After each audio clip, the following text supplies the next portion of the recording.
إن الحمد لله نحمده ونستعينه ونستغفره ونعوذ بالله من شرور أنفسنا ومن سيئات أعمالنا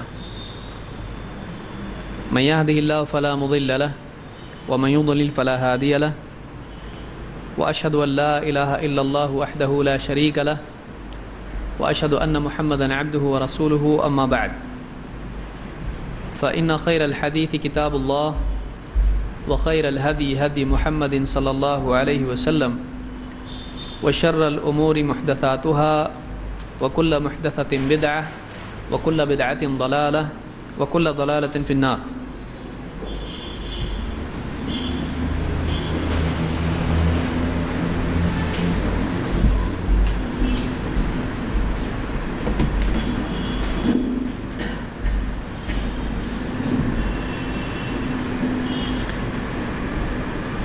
قال سبحانه وتعالى ورسلا مبشرين ومنذرين لئلا يكون للناس على الله حجة بعد الرسل.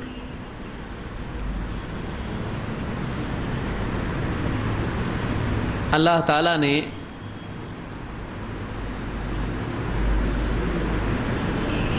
انسان کے لیے دنیا میں مادی اور جسمانی غذا کا انتظام کیا. انسان کو پیدا کرنے کے بعد دنیا میں بسانے کے بعد اللہ تعالیٰ نے ایسا نہیں کیا کہ انسان کی ضرورت کی چیزیں، اس کی زندگی کی بقا کی چیزیں، اس کے کھانے پینے پہننے یا اس طرح سے علاج اور جو بھی انسان کی جسمانی ضرورتیں تھیں، اللہ نے ایسا نہیں کیا کہ دنیا میں اس کو ڈال دیا اور اس کی ضرورتیں پوری نہیں کی. اللہ تعالیٰ نے انسان کو جب بنایا اور دنیا میں بسایا تو اسی کے ساتھ ساتھ اللہ تعالیٰ نے اس کی ساری ضرورت کی چیزیں دنیا میں ڈال دی. لیکن انسان کی ایک بڑی ضرورت ہے جو کھانے پینے اور لباس اور دوسری ضروریات سے بڑھ کر ہے، وہ یہ کہ ایک انسان کو اس کی زندگی کا مقصد معلوم ہو کہ اس کو کیوں پیدا کیا گیا ہے. ایک انسان کو یہ معلوم ہو کہ اس کا خالق اور مالک کون ہے. ایک انسان کو یہ معلوم ہو کہ اس کی زندگی جب ختم ہوگی تو اس کے بعد کیا ہے، اس کا مقصد کیا ہے، اس کا انجام کیا ہے. اللہ تعالیٰ نے انسان کو دنیا میں ڈالنے کے بعد یہ بھی وعدہ کیا کہ انسان کو اللہ تعالیٰ اپنی طرف سے رہبری عطا فرمائے گا.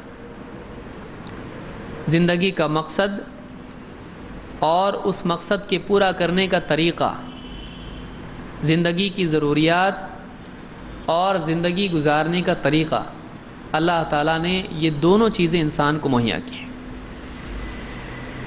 اللہ تعالیٰ کا یہ قاعدہ نہیں ہے کہ کسی انسان کو برائی کے بارے میں خبردار کیے بغیر اس کو سزا دے دے، کیونکہ انسان نہیں جانتا ہے. انسان کو نہیں معلوم صحیح کیا ہے غلط کیا ہے. وہ محض اپنی عقل کی بنیاد پر معلوم نہیں کر سکتا ہے کہ اچھا کیا ہے برا کیا ہے. اللہ تعالیٰ نے انسان کو بتلایا یہ اچھا ہے یہ برا ہے. اب جاننے کے بعد جو آدمی برائی کرے پھر اللہ کا قاعدہ ہے کہ اللہ اس کو سزا دیتا ہے، اور اکثر اوقات اللہ تعالیٰ انسان کو معاف کرتا رہتا ہے.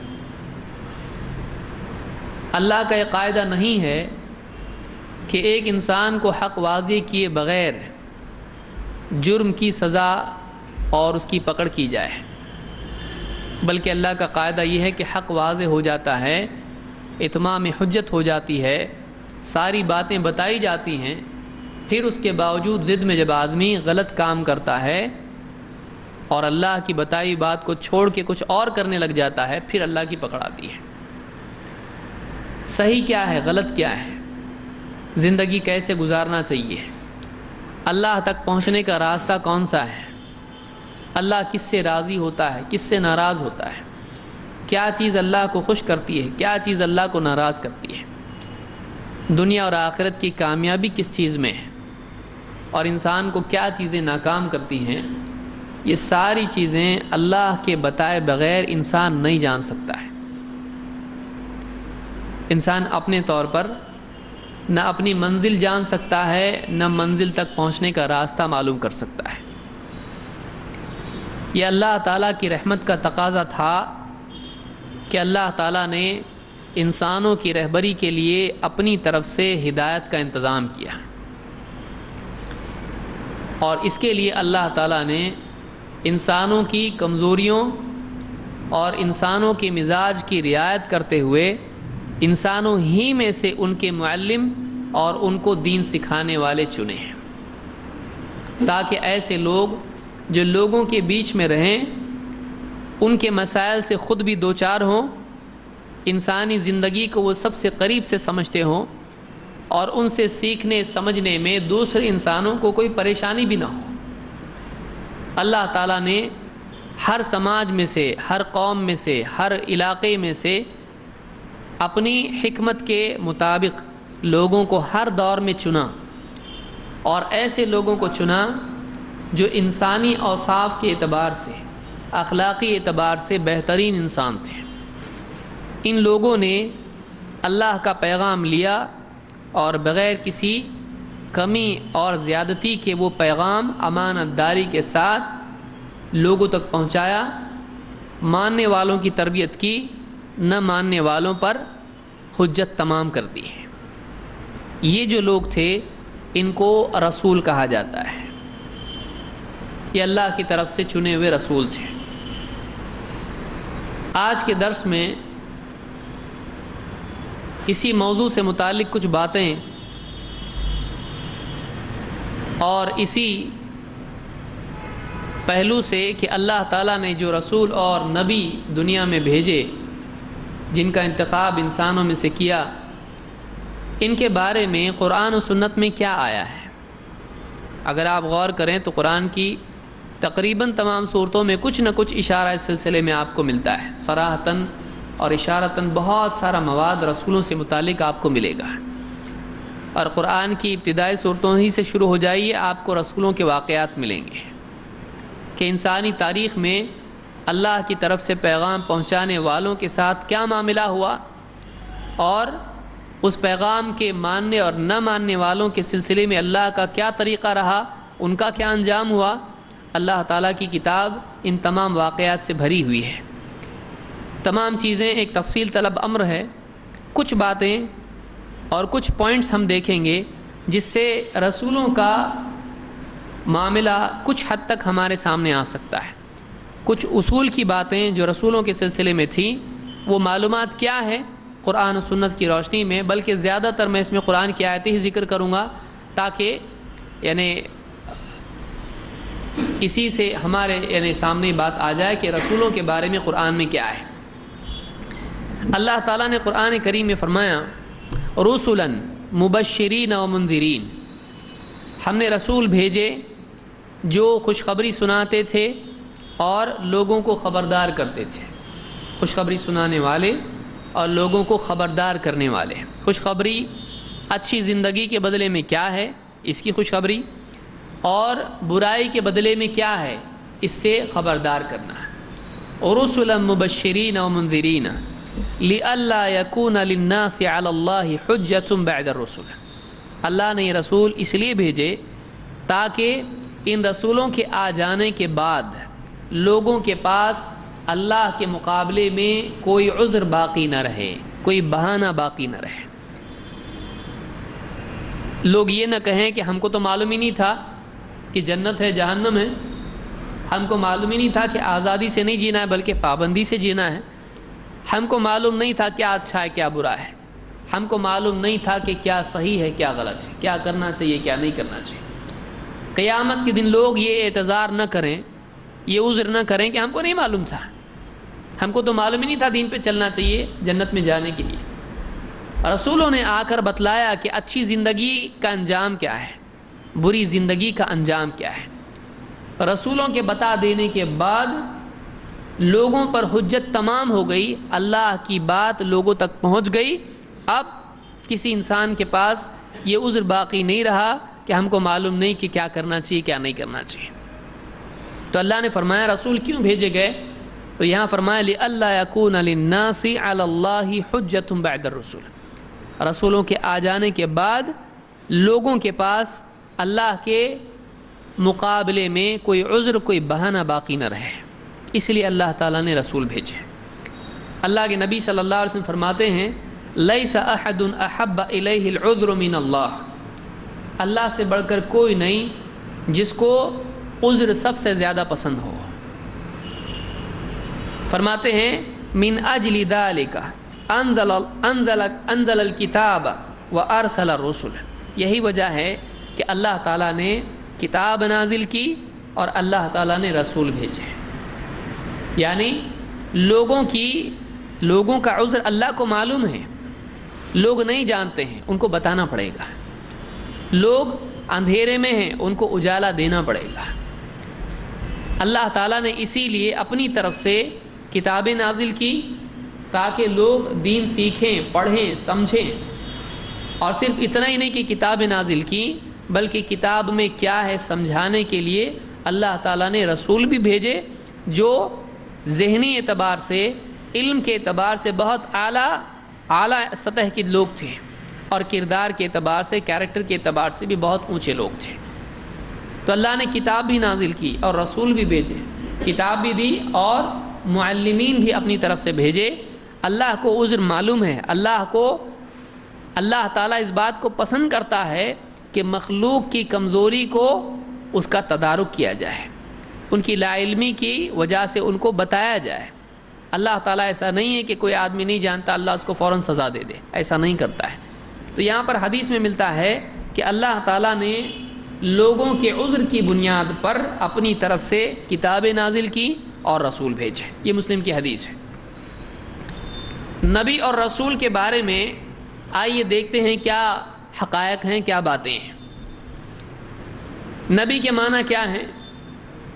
الفرا کہتے ہیں، یہ لسان العرب میں ہے، کہتے النبی هو من انبأ عن اللہ۔ نبی کا لفظ علماء نے کہا دو لفظوں سے نکلا ہے، ایک ہے نبأ اور دوسرے ہے نبوہ۔ نبأ کے معنی ہے خبر، نیوز، بات۔ نبی وہ ہے جو اللہ کی طرف سے خبر بندوں تک پہنچائے۔ ہر خبر پہنچانے والا نبی نہیں ہوتا ہے۔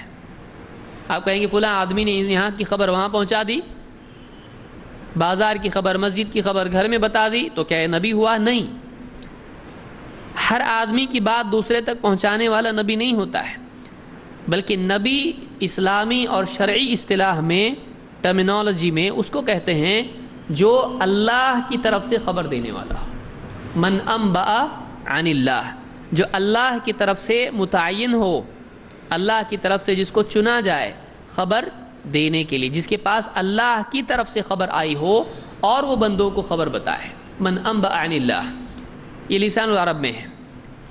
لیکن نبی اور رسول میں ایک فرق بھی ہے۔ دو لفظ آپ کو ہمیشہ ملیں گے، ایک ملے گا لفظ نبی، دوسرا لفظ ہے رسول۔ نبی کی جمع ہے انبیاء، رسول کی جمع ہے رسل۔ نبی اور رسول میں فرق کیا ہے؟ بہت سارے اقوال علماء نے ذکر کیے ہیں۔ شیخ عثیمین کہتے ہیں الفرق بین الرسول والنبی کما یقول اہل العلم، اہل علم نے جیسا کہ کہا ہے نبی اور رسول میں فرق یہ ہے کہ ان النبی هو من اوحی الیہ بشرع ولم یؤمر بتبلیغہ، کہ نبی وہ ہے جس کے پاس اللہ کی طرف سے شریعت کی وحی آئے لیکن لوگوں تک اس کو پہنچانے کا حکم نہ دیا جائے۔ میسج آیا اللہ کی طرف سے، کوئی بات اللہ نے بتائی اس کو، نبی کو، لیکن پہنچانے کا حکم نہیں ہے، تو جب نبی کے پاس خبر آئے تو وہ نبی ہے۔ جب کسی انسان کے پاس اللہ کی طرف سے پیغام آئے وہ نبی ہے۔ وہ رسول اس وقت بنتا ہے جب اس کو پہنچانے کا حکم آئے۔ تو کہتے ہیں جس کی طرف خبر آئی لیکن پہنچانے کا حکم نہیں آیا تو وہ نبی ہے۔ والرسول من اوحی اللہ الیہ بشرع وَأُمِرَ بِتَبْلِيغِهِ وَالْعَمَلُ بِهِ، اور رسول وہ ہے کہ جس کو اللہ نے اپنی طرف سے شریعت کا حکم بھیجا اور اس حکم کے پہنچانے اور عمل کرنے دونوں کا حکم دیا۔ یعنی نبی اور رسول میں ایک فرق یہ ہے کہ نبی کے پاس اللہ کی طرف سے کوئی بات آتی ہے، کوئی میسج آتا ہے، لیکن پہنچانے کا حکم نہیں ہوتا ہے، اور رسول وہ ہوتا ہے جس کے پاس خبر آتی ہے اور پہنچانے کا بھی حکم ہوتا ہے۔ بعض علماء نے یہ بھی کہا کہ نبی وہ ہے جو موافقین کے پاس بھیجا جائے، اور رسول وہ ہے جو ایسی قوم کی طرف بھیجا جائے جو اصول دین میں بگاڑ جن میں آ چکا ہو، عقیدے کے اعتبار سے یا کسی اور اعتبار سے دین کی بنیادی چیزوں میں وہ بگڑ چکے ہوں، مخالف ہو چکے ہوں، خصوصاً توحید۔ تو ایسے لوگوں کی اصلاح کے لیے جس کو بھیجا جائے وہ رسول ہے۔ بعض علماء نے کہا کہ رسول وہ ہے جس کے پاس اضافی شریعت کے احکام آئے ہیں، نئے احکام آئے، پچھلے احکام میں تبدیلی آئے، اور نبی وہ ہے کہ جس کے پاس کوئی نیا حکم نہ آئے بلکہ پچھلے حکم ہی کی واپس تجدید کے لیے، لوگوں کو واپس اس پر لانے کے لیے وہ آئے ہیں، لوگوں کی اصلاح کے لیے بھیجا جائے، اس کو نبی کہتے ہیں۔ تو بہرحال نبی اور رسول میں فرق ہے، ہر رسول نبی ہوتا ہے لیکن ہر نبی رسول نہیں ہوتا ہے، اس کو یاد رکھیں۔ کہتے ہیں فَكُلُّ رَسُولٍ نبی وَلَيْسَ كُلُّ نَبِيٍّ رَسُولًا، کہتے ہیں کہ ہر رسول نبی ہوتا ہے، اس لیے کہ نبی بننے کے لیے پیغام آنا ہی کافی ہے، لیکن رسول بننے کے لیے پیغام پہنچانے کا حکم ایک ایڈیشنل چیز ہے۔ تو ظاہر بات ہے جس کو پیغام پہنچانے کا حکم آئے گا اس سے پہلے پیغام آئے گا اس کے پاس، تو نبی تو ہوگا ہی ہوگا۔ تو ہر رسول نبی ہوتا ہے لیکن ہر نبی رسول نہیں ہوتا ہے، اس کی تفصیل آگے آئے گی۔ جیسے اللہ تعالیٰ نے قرآن کریم میں فرمایا کہ وَاذْكُرْ فِي الْكِتَابِ مُوسَىٰ، کتاب میں یعنی قرآن میں اے نبی آپ موسیٰ کا قصہ بیان کرو، موسیٰ کے بارے میں بیان کرو۔ وَاذْكُرْ فِي الْكِتَابِ مُوسَىٰ إِنَّهُ كَانَ مُخْلَصًا، یقیناً وہ اللہ کے ایک چنے ہوئے بندے تھے، اعلیٰ درجے کے منتخب بندے تھے۔ وَكَانَ رَسُولًا نَبِيًّا، اور موسیٰ علیہ السلام ایک رسول تھے اور نبی بھی تھے۔ وَكَانَ رَسُولًا نَبِيًّا، تو موسیٰ علیہ السلام کے بارے میں اللہ نے کہا کہ حضرت موسیٰ نبی بھی تھے اور رسول بھی تھے۔ یہ سورہ مریم کی آیت نمبر 51 ہے۔ تو رسول نبی ہوتا ہے لیکن ہر نبی رسول نہیں ہوتا ہے۔ تمام نبیوں پر اور رسولوں پر ایمان لانا ضروری ہے۔ کوئی آدمی یہ نہیں کہہ سکتا کہ میں فلاں نبی پر ایمان لاتا ہوں لیکن فلاں نبی پر ایمان نہیں لاتا ہوں، بلکہ ایک بھی نبی کا انکار آدمی کر دے، ایک بھی رسول کا انکار آدمی کر دے تو چاہے باقی سارے نبی اور رسولوں کو مانے، اگر کسی ایک کا بھی انکار کر دے تو اسلام کے دائرے سے نکل جاتا ہے۔ سارے نبیوں کو جن کا نام معلوم ہے ان پر ایمان لانا ضروری ہے، اور جن کا نام معلوم نہیں ہے ہم اجمالاً ان پر ایمان لے آئیں۔ ہم یہ کہیں کہ ہم سارے نبیوں پر ایمان لاتے ہیں، چاہے ان کو ہم جانیں یا نہ جانیں۔ اللہ نے جن نبیوں کو بھیجا، جن رسولوں کو بھیجا، ہم سب کو مانتے ہیں، چاہے ان کا علم ہم کو ہو یا نہ ہو۔ اللہ تعالیٰ فرماتا ہے وَالَّذِينَ آمَنُوا بِاللَّهِ وَرُسُولِهِ وَلَمْ يُفَرِّقُوا بَيْنَ أَحَدٍ مِّنْهُمْ أُولَٰئِكَ سَوْفَ يُؤْتِيهِمْ أُجُورَهُمْ وَكَانَ اللَّهُ غَفُورًا رَحِيمًا، کہ یقیناً وہ لوگ جو ایمان لائے اللہ پر اور اس کے رسولوں پر، وَلَمْ يُفَرِّقُوا بَيْنَ أَحَدٍ مِّنْهُمْ، اور انہوں نے رسولوں میں تفریق نہیں کی، یعنی بعض کو مانا بعض کو نہیں مانا، ایسا نہیں کیا۔ انہوں نے رسولوں میں تفریق نہیں کی بلکہ سارے رسولوں پر ایمان لائے۔ اولئک سوف یؤتیہم اجورہم، تو یہ وہ لوگ ہیں کہ جن کا بدلہ، جن کا اجر ان کو دیا جائے گا۔ وکان اللہ غفورا رحیما، اور یقیناً اللہ تعالیٰ بڑا مغفرت کرنے والا اور رحم فرمانے والا ہے۔ یہ سورہ نساء کی آیت نمبر 152 ہے۔ اس میں اللہ نے بتلایا کہ اللہ تعالیٰ ان لوگوں کو اجر دے گا، ان لوگوں کی مغفرت کرے گا جو سارے رسولوں پر ایمان لے آئے۔ اگر کوئی آدمی محمد صلی اللہ علیہ وسلم پر ایمان لے آئے لیکن عیسیٰ علیہ السلام اور موسیٰ علیہ السلام کو نہ مانے، وہ مسلمان نہیں ہے۔ کوئی آدمی عیسیٰ علیہ السلام کو مانے، موسیٰ علیہ السلام کو مانے لیکن محمد صلی اللہ علیہ وسلم کو نہ مانے تو بھی وہ مسلمان نہیں ہے۔ معلوم ہوا کہ سارے رسولوں پر ایمان لانا ضروری ہے، سارے نبیوں پر ایمان لانا ضروری ہے۔ اس سے پہلے جیسے ہم نے دیکھا کہ ہر رسول نبی ہوتا ہے لیکن ہر نبی رسول نہیں ہوتا ہے۔ اس کی ایک دلیل اور ہے کہ سب سے پہلے نبی اللہ کی طرف سے آنے والے جو تھے آدم علیہ السلام تھے، لیکن پہلے رسول آدم علیہ السلام نہیں تھے بلکہ پہلے رسول کون تھے؟ نوح علیہ السلام۔ اسی لیے بخاری اور مسلم کی روایت میں ہے جو حدیث الشفاعہ جس کو کہتے ہیں کہ کہا جائے گا کہ ائتوا نوحا فإنه اول رسول بعثه اللہ الی الارض، کہ جاؤ نوح علیہ السلام کے پاس جاؤ، اس لیے کہ یہ پہلے رسول ہیں جن کو اللہ تعالیٰ نے زمین پر بھیجا، زمین والوں کی طرف اللہ نے جن کو مبعوث کیا تو پہلے رسول نوح علیہ السلام ہے۔ تو بخاری کی حدیث سے معلوم ہوتا ہے کہ لوگوں کی طرف بھیجے جانے والے پہلے رسول کون تھے؟ نوح علیہ السلام۔ لیکن ہم جانتے ہیں کہ سب سے پہلے انسان کون تھے؟ آدم علیہ السلام۔ اور آدم علیہ السلام نہ صرف یہ کہ پہلے انسان تھے بلکہ پہلے نبی بھی تھے، لیکن رسول تھے نہیں۔ رسول پہلے کون تھے؟ نوح علیہ السلام۔ تو معلوم ہوا کہ جو نبی ہے وہ ضروری نہیں کہ رسول بھی ہو، لیکن جو رسول ہے وہ نبی تو ہوگا ہی ہوگا کیونکہ اس کے پاس وحی آئے گی۔ تو اس حدیث سے معلوم ہوا کہ پہلے رسول جو لوگوں کی طرف بھیجے گئے وہ نوح علیہ السلام تھے، آدم علیہ السلام نہیں۔ آخری نبی کیا نبیوں کا سلسلہ جاری ہے قیامت تک چلے گا؟ نہیں، بلکہ اللہ تعالیٰ نے محمد صلی اللہ علیہ وسلم پر نبیوں کا سلسلہ ختم کر دیا۔ آپ خاتم النبیین ہیں اور اسی کے ساتھ خاتم النبیین بھی ہیں، خاتم بھی ہیں اور خاتم بھی ہیں۔ اللہ تعالیٰ فرماتا ہے ما کان محمد ابا احد من رجالکم، کہ محمد صلی اللہ علیہ وسلم تمہارے مردوں میں سے کسی کے باپ نہیں ہیں، یعنی ایسا نہیں ہے کہ ان کی اولاد میں کوئی آدمی ہو۔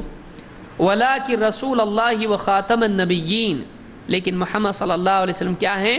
اللہ کے رسول ہیں اور نبیوں کے خاتم ہیں، نبیوں کے خاتم ہیں۔ وکان اللہ بکل شیء علیما، اور اللہ تعالیٰ ہر چیز کا علم رکھتا ہے۔ اس آیت میں اللہ تعالیٰ نے دو باتیں بتائیں، ایک محمد صلی اللہ علیہ وسلم کی کوئی ایسی اولاد نہیں ہے جو آدمی ہو۔ آپ کو لڑکے پیدا ہوئے، آپ کے ہاں بچہ ہوا، لڑکے آپ کے تھے، لیکن وہ بچپن ہی میں فوت ہو گئے، وہ جوانی کی عمر تک پہنچنے تک باقی نہیں رہے۔ تو مردوں میں سے جو جوانی کو پہنچے رجال، آپ کی اولاد میں ایسا کوئی نہیں تھا، آپ کی بیٹیاں تھیں۔ تو آپ کے بارے میں اللہ نے کہا کہ آپ کسی مرد کے باپ نہیں ہیں، لیکن آپ کیا ہیں؟ اللہ کے رسول ہیں اور نبیوں کے خاتم ہیں، نبیوں کے خاتم۔ خاتم کس کو کہتے ہیں؟ جو سلسلہ ختم کر دے، جو مہر لگا دے، جو تکمیل کر دے، جس سے معاملہ ختم فنش ہو جائے۔ جیسے دیوار ہو کوئی، ایک کے اوپر اینٹ رکھتے چلے جائیں آپ، اور پوری اینٹیں جتنی رکھنی تھی ختم ہو گئی، اب دیوار مکمل ہو گئی۔ تو جو آخری اینٹ ہے جس سے اس کا شگاف ختم ہو جائے، مکمل ہو جائے پوری دیوار، تو وہ تکمیل والی اینٹ کون ہے؟ محمد رسول اللہ صلی اللہ علیہ وسلم۔ حدیث میں بھی مثال آئی ہے کہ پوری ایک دیوار ہے، اس میں ایک اینٹ کم ہے جس سے وہ دیوار کمپلیٹ نہیں ہے، تو محمد صلی اللہ علیہ وسلم وہ ایک اینٹ ہے جس سے وہ دیوار پوری مکمل ہو جاتی ہے۔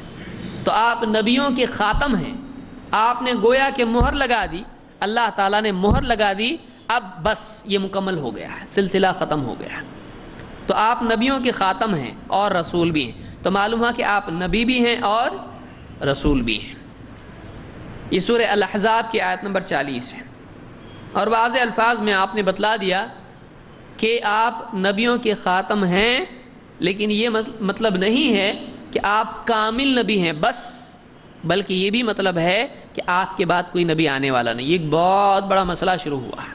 آپ جانتے ہوں گے کہ غلام احمد قادیانی مردود، اس نے نبوت کا دعویٰ کیا اور کہا کہ میں مانتا ہوں اللہ کے نبی صلی اللہ علیہ وسلم اللہ کے رسول ہیں، نبی ہیں، آپ خاتم النبیین ہیں، لیکن اس کا مطلب کیا ہے کہ آپ سب سے کامل ہیں، اس سے یہ نہیں نکلتا کہ آپ کے بعد کوئی نبی نہیں آ سکتا۔ اور بعض لوگوں نے یعنی یہ بھی کہا، دیوبندی حضرت ہیں، انہوں نے کہا کہ اگر بالفرض مان لیں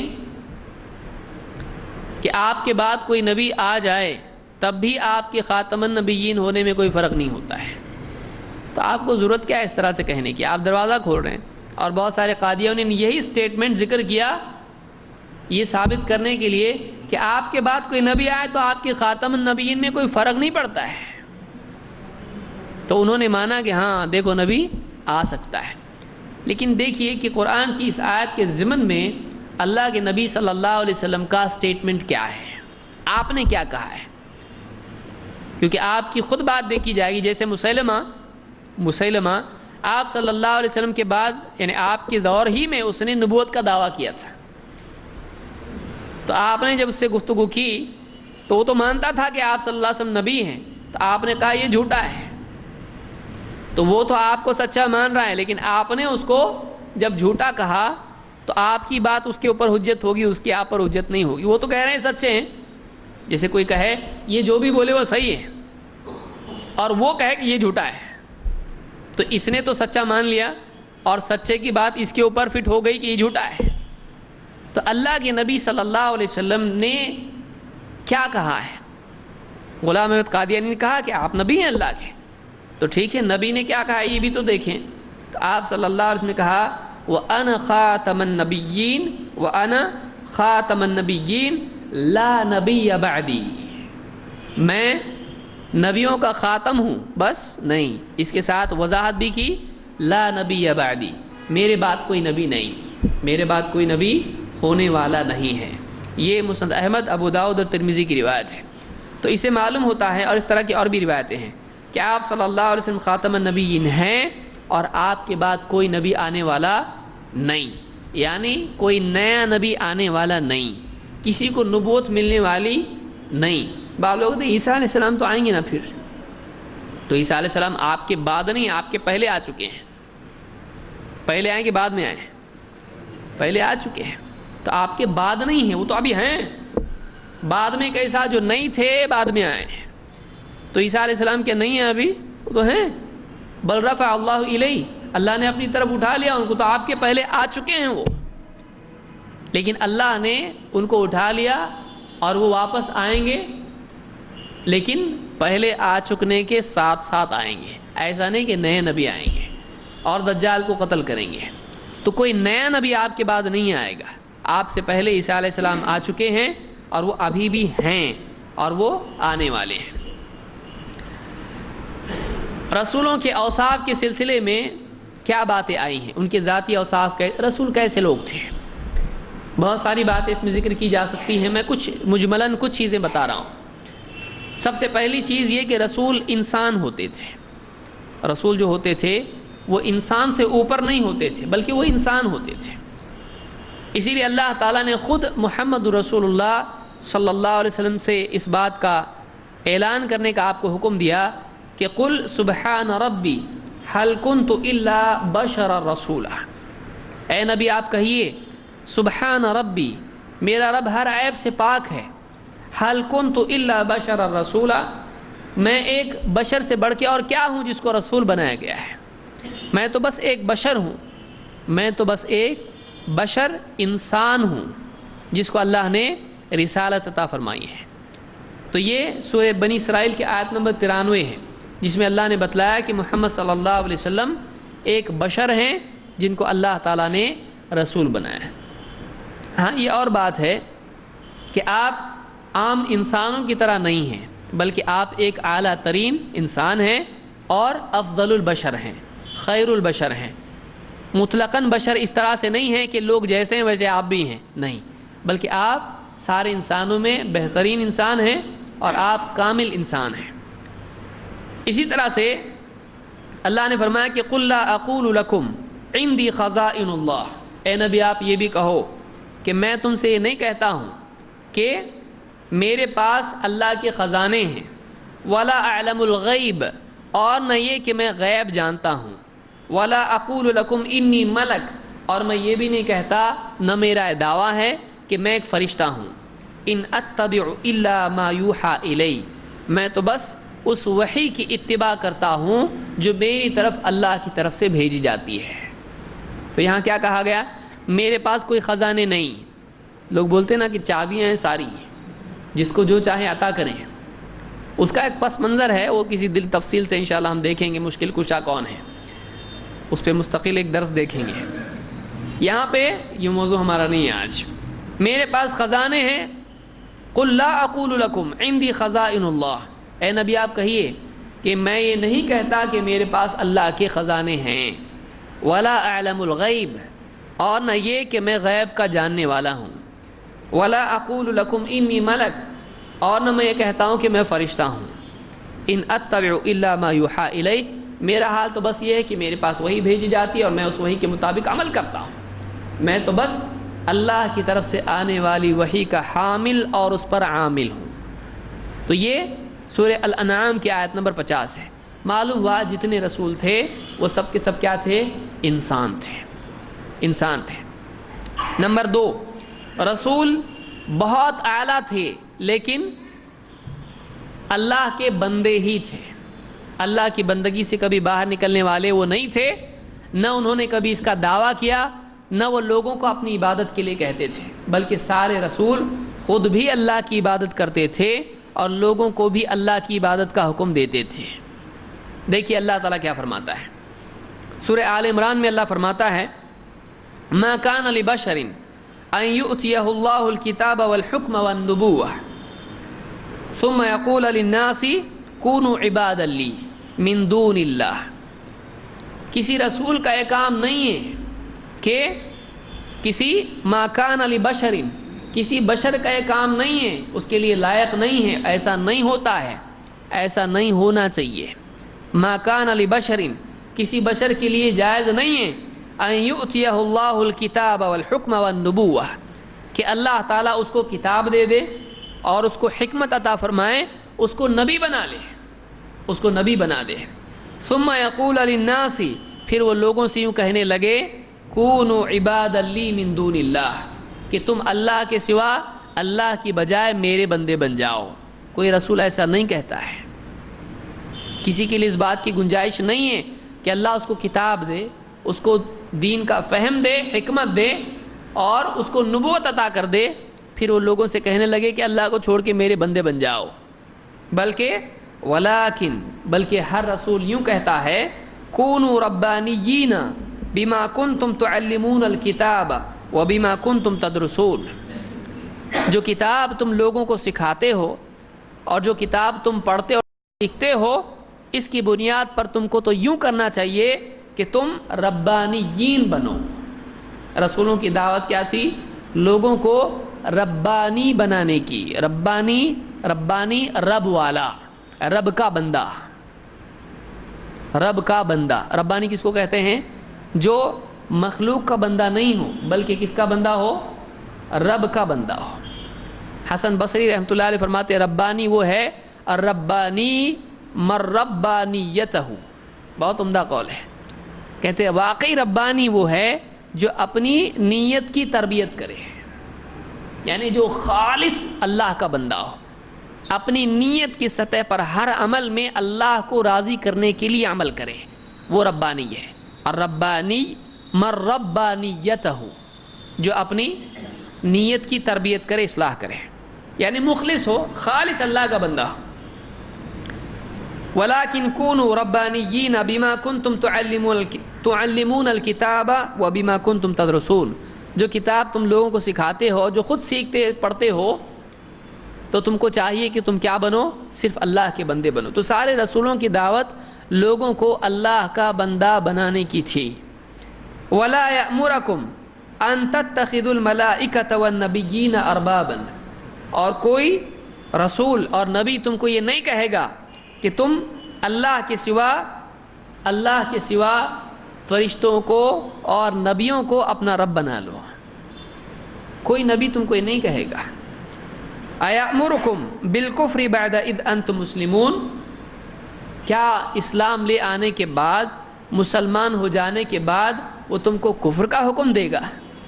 تو کوئی نبی کسی کو بھی اپنا بندہ بنانے کے لیے نہیں آیا تھا، بلکہ سارے نبی لوگوں کو اللہ کا بندہ بنانے کے لیے آئے تھے۔ اسی لیے لوگ جو ہیں اپنے نام جو رکھتے ہیں نبی بخش، پیر بخش، اس طرح سے یہ جائز نہیں ہے۔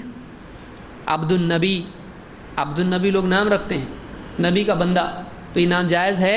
جائز نہیں ہے، کیونکہ سارے نبی کس کا بندہ بنانے کے لیے آئے تھے؟ اللہ کا بندہ بنانے کے لیے آئے تھے۔ تو اس سے معلوم ہوا کہ سارے نبی اللہ کے بندے ہوتے ہیں اور وہ لوگوں کو بھی اللہ کا بندہ بننے کی دعوت دیتے ہیں۔ نمبر 3، جتنے بھی رسول اور نبی تھے وہ عالم الغیب نہیں تھے، ان کو نہیں معلوم، وہی معلوم جو اللہ نے بتایا، اللہ نے سکھایا۔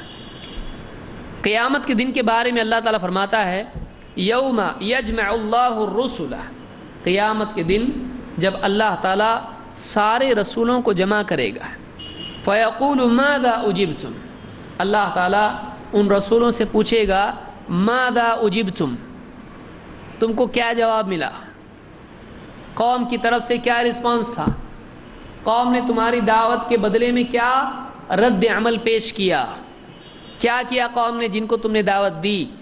قالوا لا علم لنا انک انت علام الغیوب، سارے رسول کہیں گے ہم کو کچھ نہیں معلوم، اے اللہ تو ہی ہے جو سارے بھیدوں کا جاننے والا ہے۔ تو معلوم ہوا کہ جب اللہ رسولوں سے پوچھے گا کہ قوموں نے تمہارے ساتھ کیا کیا، وہ کہیں گے ہم کو نہیں معلوم، ہم کو نہیں معلوم۔ عجیب بات ہے، آپ بتائیے قوموں نے ان کے سامنے مانا نہیں بھی مانا، لیکن رسول کیا کہہ رہے ہیں؟ لا علم لنا، ہم کو نہیں معلوم، یعنی ہم کو نہیں معلوم واقعی کیا معاملات ہیں۔ جنہوں نے مانا ان کے بارے میں بھی ہم نہیں کہہ سکتے، کیونکہ ان کے دل میں کیا تھا ہم کو کیا معلوم، وہ واقعی ایمان لائے تھے یا نہیں یہ تو تو جاننے والا ہے۔ ان کا ایمان اخلاص کی بنیاد پر تھا یا نفاق کی بنیاد پر ہم کو نہیں معلوم، لا علم لنا، اصل تو ہی جاننے والا ہے۔ اسی لیے کہا انک انت علام الغیوب، تو رسول کہہ رہے ہیں ہم کو نہیں معلوم، بھیدوں کا جاننے والا تو ہی ہے۔ تو رسول جتنے ہوتے ہیں یہ قیامت کے دن کا ہے، یعنی قیامت کے دن بھی وہ کہیں گے کہ نہیں معلوم، تو پھر کب معلوم؟ نہیں معلوم۔ تو رسولوں کو بھی علم غیب نہیں ہوتا ہے، البتہ غیب کی جو باتیں اللہ تعالیٰ اپنے فرشتے کے ذریعے سے یا براہ راست بتا دے وہ نبیوں کو معلوم ہوتی ہے، وہ خود سے کچھ جان سکتے ہیں نہیں، اور کلیتاً ان کو سارے غیوب دے دیے جائیں ایسا بھی نہیں ہوتا ہے۔ اسی لیے کہہ رہے ہیں لا علم لنا، ہم کو نہیں معلوم۔ اس سورہ المائدہ کی آیت نمبر 109 ہے۔ اللہ تعالیٰ نے جتنے نبی اور رسول بھیجے وہ سب کے سب آدمی تھے یا مرد تھے، رجال تھے، عورتوں میں سے کوئی نبی اور رسول نہیں تھا۔ یہ عیسائیوں میں عقیدہ ہے کہ عورتوں میں سے بھی نبی آتے تھے، لیکن مسلمانوں کا عقیدہ یہی ہے کہ جتنے بھی رسول تھے، جتنے بھی نبی تھے، وہ سب کے سب مرد تھے۔ اب کوئی کہے گا کہ کیا ناانصافی کی اللہ نے، نعوذ باللہ، ایسا کیوں؟ کوئی عورتوں کی بہت ہمدردی والا ہو، بہت زیادہ پڑھا لکھا ہو، تو ایسے لوگ کہیں گے کہ کیا دیکھو یہ اسلام میں دیکھو ایسی، یہ صحیح نہیں ہے، ہم کو صحیح نہیں لگ رہا ہے، یہ عورتوں کو بھی ملنا چاہیے۔ آپ بتائیے عورتیں، نبیوں کا معاملہ کیا تھا؟ جاتے ہی نبیوں کے لوگ مانتے تھے، آئیے تشریف رکھیے، آپ کی بات کیا ہے ہم مانتے ہیں، رسولوں کی اس طرح سے لوگ ان کی بات تسلیم کرتے تھے؟ نہیں، رسولوں کے ساتھ بدسلوکی ہوتی تھی، رسولوں کو لوگ تکلیفیں دیتے تھے، پتھر مارتے تھے۔ یہ تو اللہ کا بہت بڑا احسان ہے کہ اللہ نے عورتوں کو جو ہے یہ آزمائش نہیں دی، ان کو اللہ نے یہ کمزور ہیں، ان کو اس سے دوری رکھو۔ پھر رسول نہیں ماننے والوں کا یہ معاملہ تھا، ماننے والوں کے اعتبار سے رسول لوگوں کے ساتھ رہتے تھے، اٹھتے بیٹھتے تھے، ان کے مسائل سنتے تھے، ان کو رہبری دیتے تھے۔ لیکن آپ دیکھیں گے کہ اگر عورت نبی اور رسول بنا دی جاتی تو پردے کے مسائل اور لوگوں کے ساتھ اٹھنا بیٹھنا، ان کو نماز پڑھانا، امامت کرنا ان کی، اور ان کے ساتھ جنگوں میں شریک ہونا، لڑنا، لوگوں کو گائیڈ کرنا۔ پھر عورتوں کے مسائل ہیں، حیض کے مسائل ہیں، ان کے بچوں کے مسائل ہیں کہ حیض آتا ہے، اس دن تک رسول اگر وہ ہے نبی ہے لوگوں کے بیچ میں نماز پڑھا سکتی ہے؟ نہیں۔ بہت سارے احکام حیض کے لیے الگ ہوتے ہیں، وہ سماج سے جو ہے عبادات سے رک جاتی ہے عورت، لیکن اللہ تعالیٰ نے اسی لیے مردوں کو رسول بنایا، عورتوں کو نہیں۔ پھر بچہ ہونے کا معاملہ کس کے لیے ہے؟ عورت کے لیے، مرد کے لیے؟ آج کل خبروں میں اس طرح کی باتیں آتی ہیں، بعد میں معلوم پڑتا ہے عورت ہی تھا جس نے اپنا جینڈر چینج کیا تھا۔ رسول جتنے تھے مرد تھے، عورت ہے، حمل ٹھہر گیا 9 مہینے تک اس کا کیا حال ہوتا ہے، کبھی قے ہو رہی ہے، کبھی چکر آ رہا ہے، کبھی بی پی لو ہو رہا ہے، کبھی بستر پہ، کبھی سمجھ میں نہیں آ رہا کیا کرنا، ڈیلیوری ہو رہی ہے، پھر بچہ ہے، پھر دودھ پلانا ہے، پھر ایک ہوا اگلا آیا۔ تو اللہ تعالیٰ نے عورت پر رحم کیا کہ اس کو اتنی بڑی ذمہ داری نہیں دی، یہ وہ ذمہ داری تھی جو اچھے اٹھا نہیں سکتے ہیں کوئی، یعنی دیکھیے اس کو عہدہ کے طور پر دیکھا جائے تو محرومی کا مزاج پیدا ہوگا، لیکن اس کو ذمہ داری اور بھاری کام کے طور پر دیکھا جائے تو نہ ملنے میں خوشی محسوس ہوگی۔ آدمی دیکھتا کیسا اس کے اوپر ڈیپینڈ کرتا ہے۔ بڑے بڑے ڈبے ہیں 200 کلو کے، اب مردوں کو کہا جائے عورتیں آپ رک جاؤ، آپ اٹھاؤ، اب عورتیں اس کو دیکھیں کہ ہماری عزت کم ہو گئی اس سے، تو بولیں گے ہم بھی اٹھاتے ہیں، اٹھاؤ، مرد تم لوگ بیٹھو یہاں پہ، تم لوگ اٹھاؤ، کیا حال ہوگا؟ بولیں گے اچھا ہوا، یعنی مصیبت ہو گئی، گلے میں پھنس گئے، مرد بولیں گے اچھا اٹھاؤ اب چلو کرو کام۔ تو مشکل کام اللہ تعالیٰ نے عورتوں پر نہیں ڈالا، یہ ان کے اوپر اللہ کی طرف سے رحمت تھی، یہ محرومی کا معاملہ نہیں ہے، یہ رخصت کا معاملہ ہے، یاد رکھیے اس کو۔ عورتوں کو اللہ نے نبی نہیں بنایا، رسول نہیں بنایا، یہ ان کے لیے محرومی نہیں ہے، یہ ان کے اوپر رحمت اور شفقت اور نرمی ہے، اللہ نے ان کے لیے آسانی رکھی، ان کو پریشانی سے بچا لیا اللہ نے۔ تو سارے رسول اور نبی جتنے تھے کیا تھے؟ یہ مرد تھے، عورتیں نہیں تھیں۔ اللہ نے فرمایا وَمَا أَرْسَلْنَا قَبْلَكَ إِلَّا رِجَالًا نُوحِي إِلَيْهِمْ، ہم نے آپ سے پہلے جو بھی رسول بھیجے وہ مرد تھے جن کی طرف ہم وحی بھیجا کرتے تھے۔ یہ سورہ الانبیاء آیت نمبر 7 ہے۔ تو اللہ نے جتنے رسول بھیجے وہ کیا تھے؟ رجال تھے۔ رجال رجل کی جمع ہے، رجل مرد کو کہتے ہیں، رجل کس کو کہتے ہیں؟ مرد کو۔ مرأہ عورت کو کہتے ہیں، رجل رجال، رجال رجل کی جمع ہے۔ تو مرد ہوا کرتے تھے جتنے بھی رسول تھے۔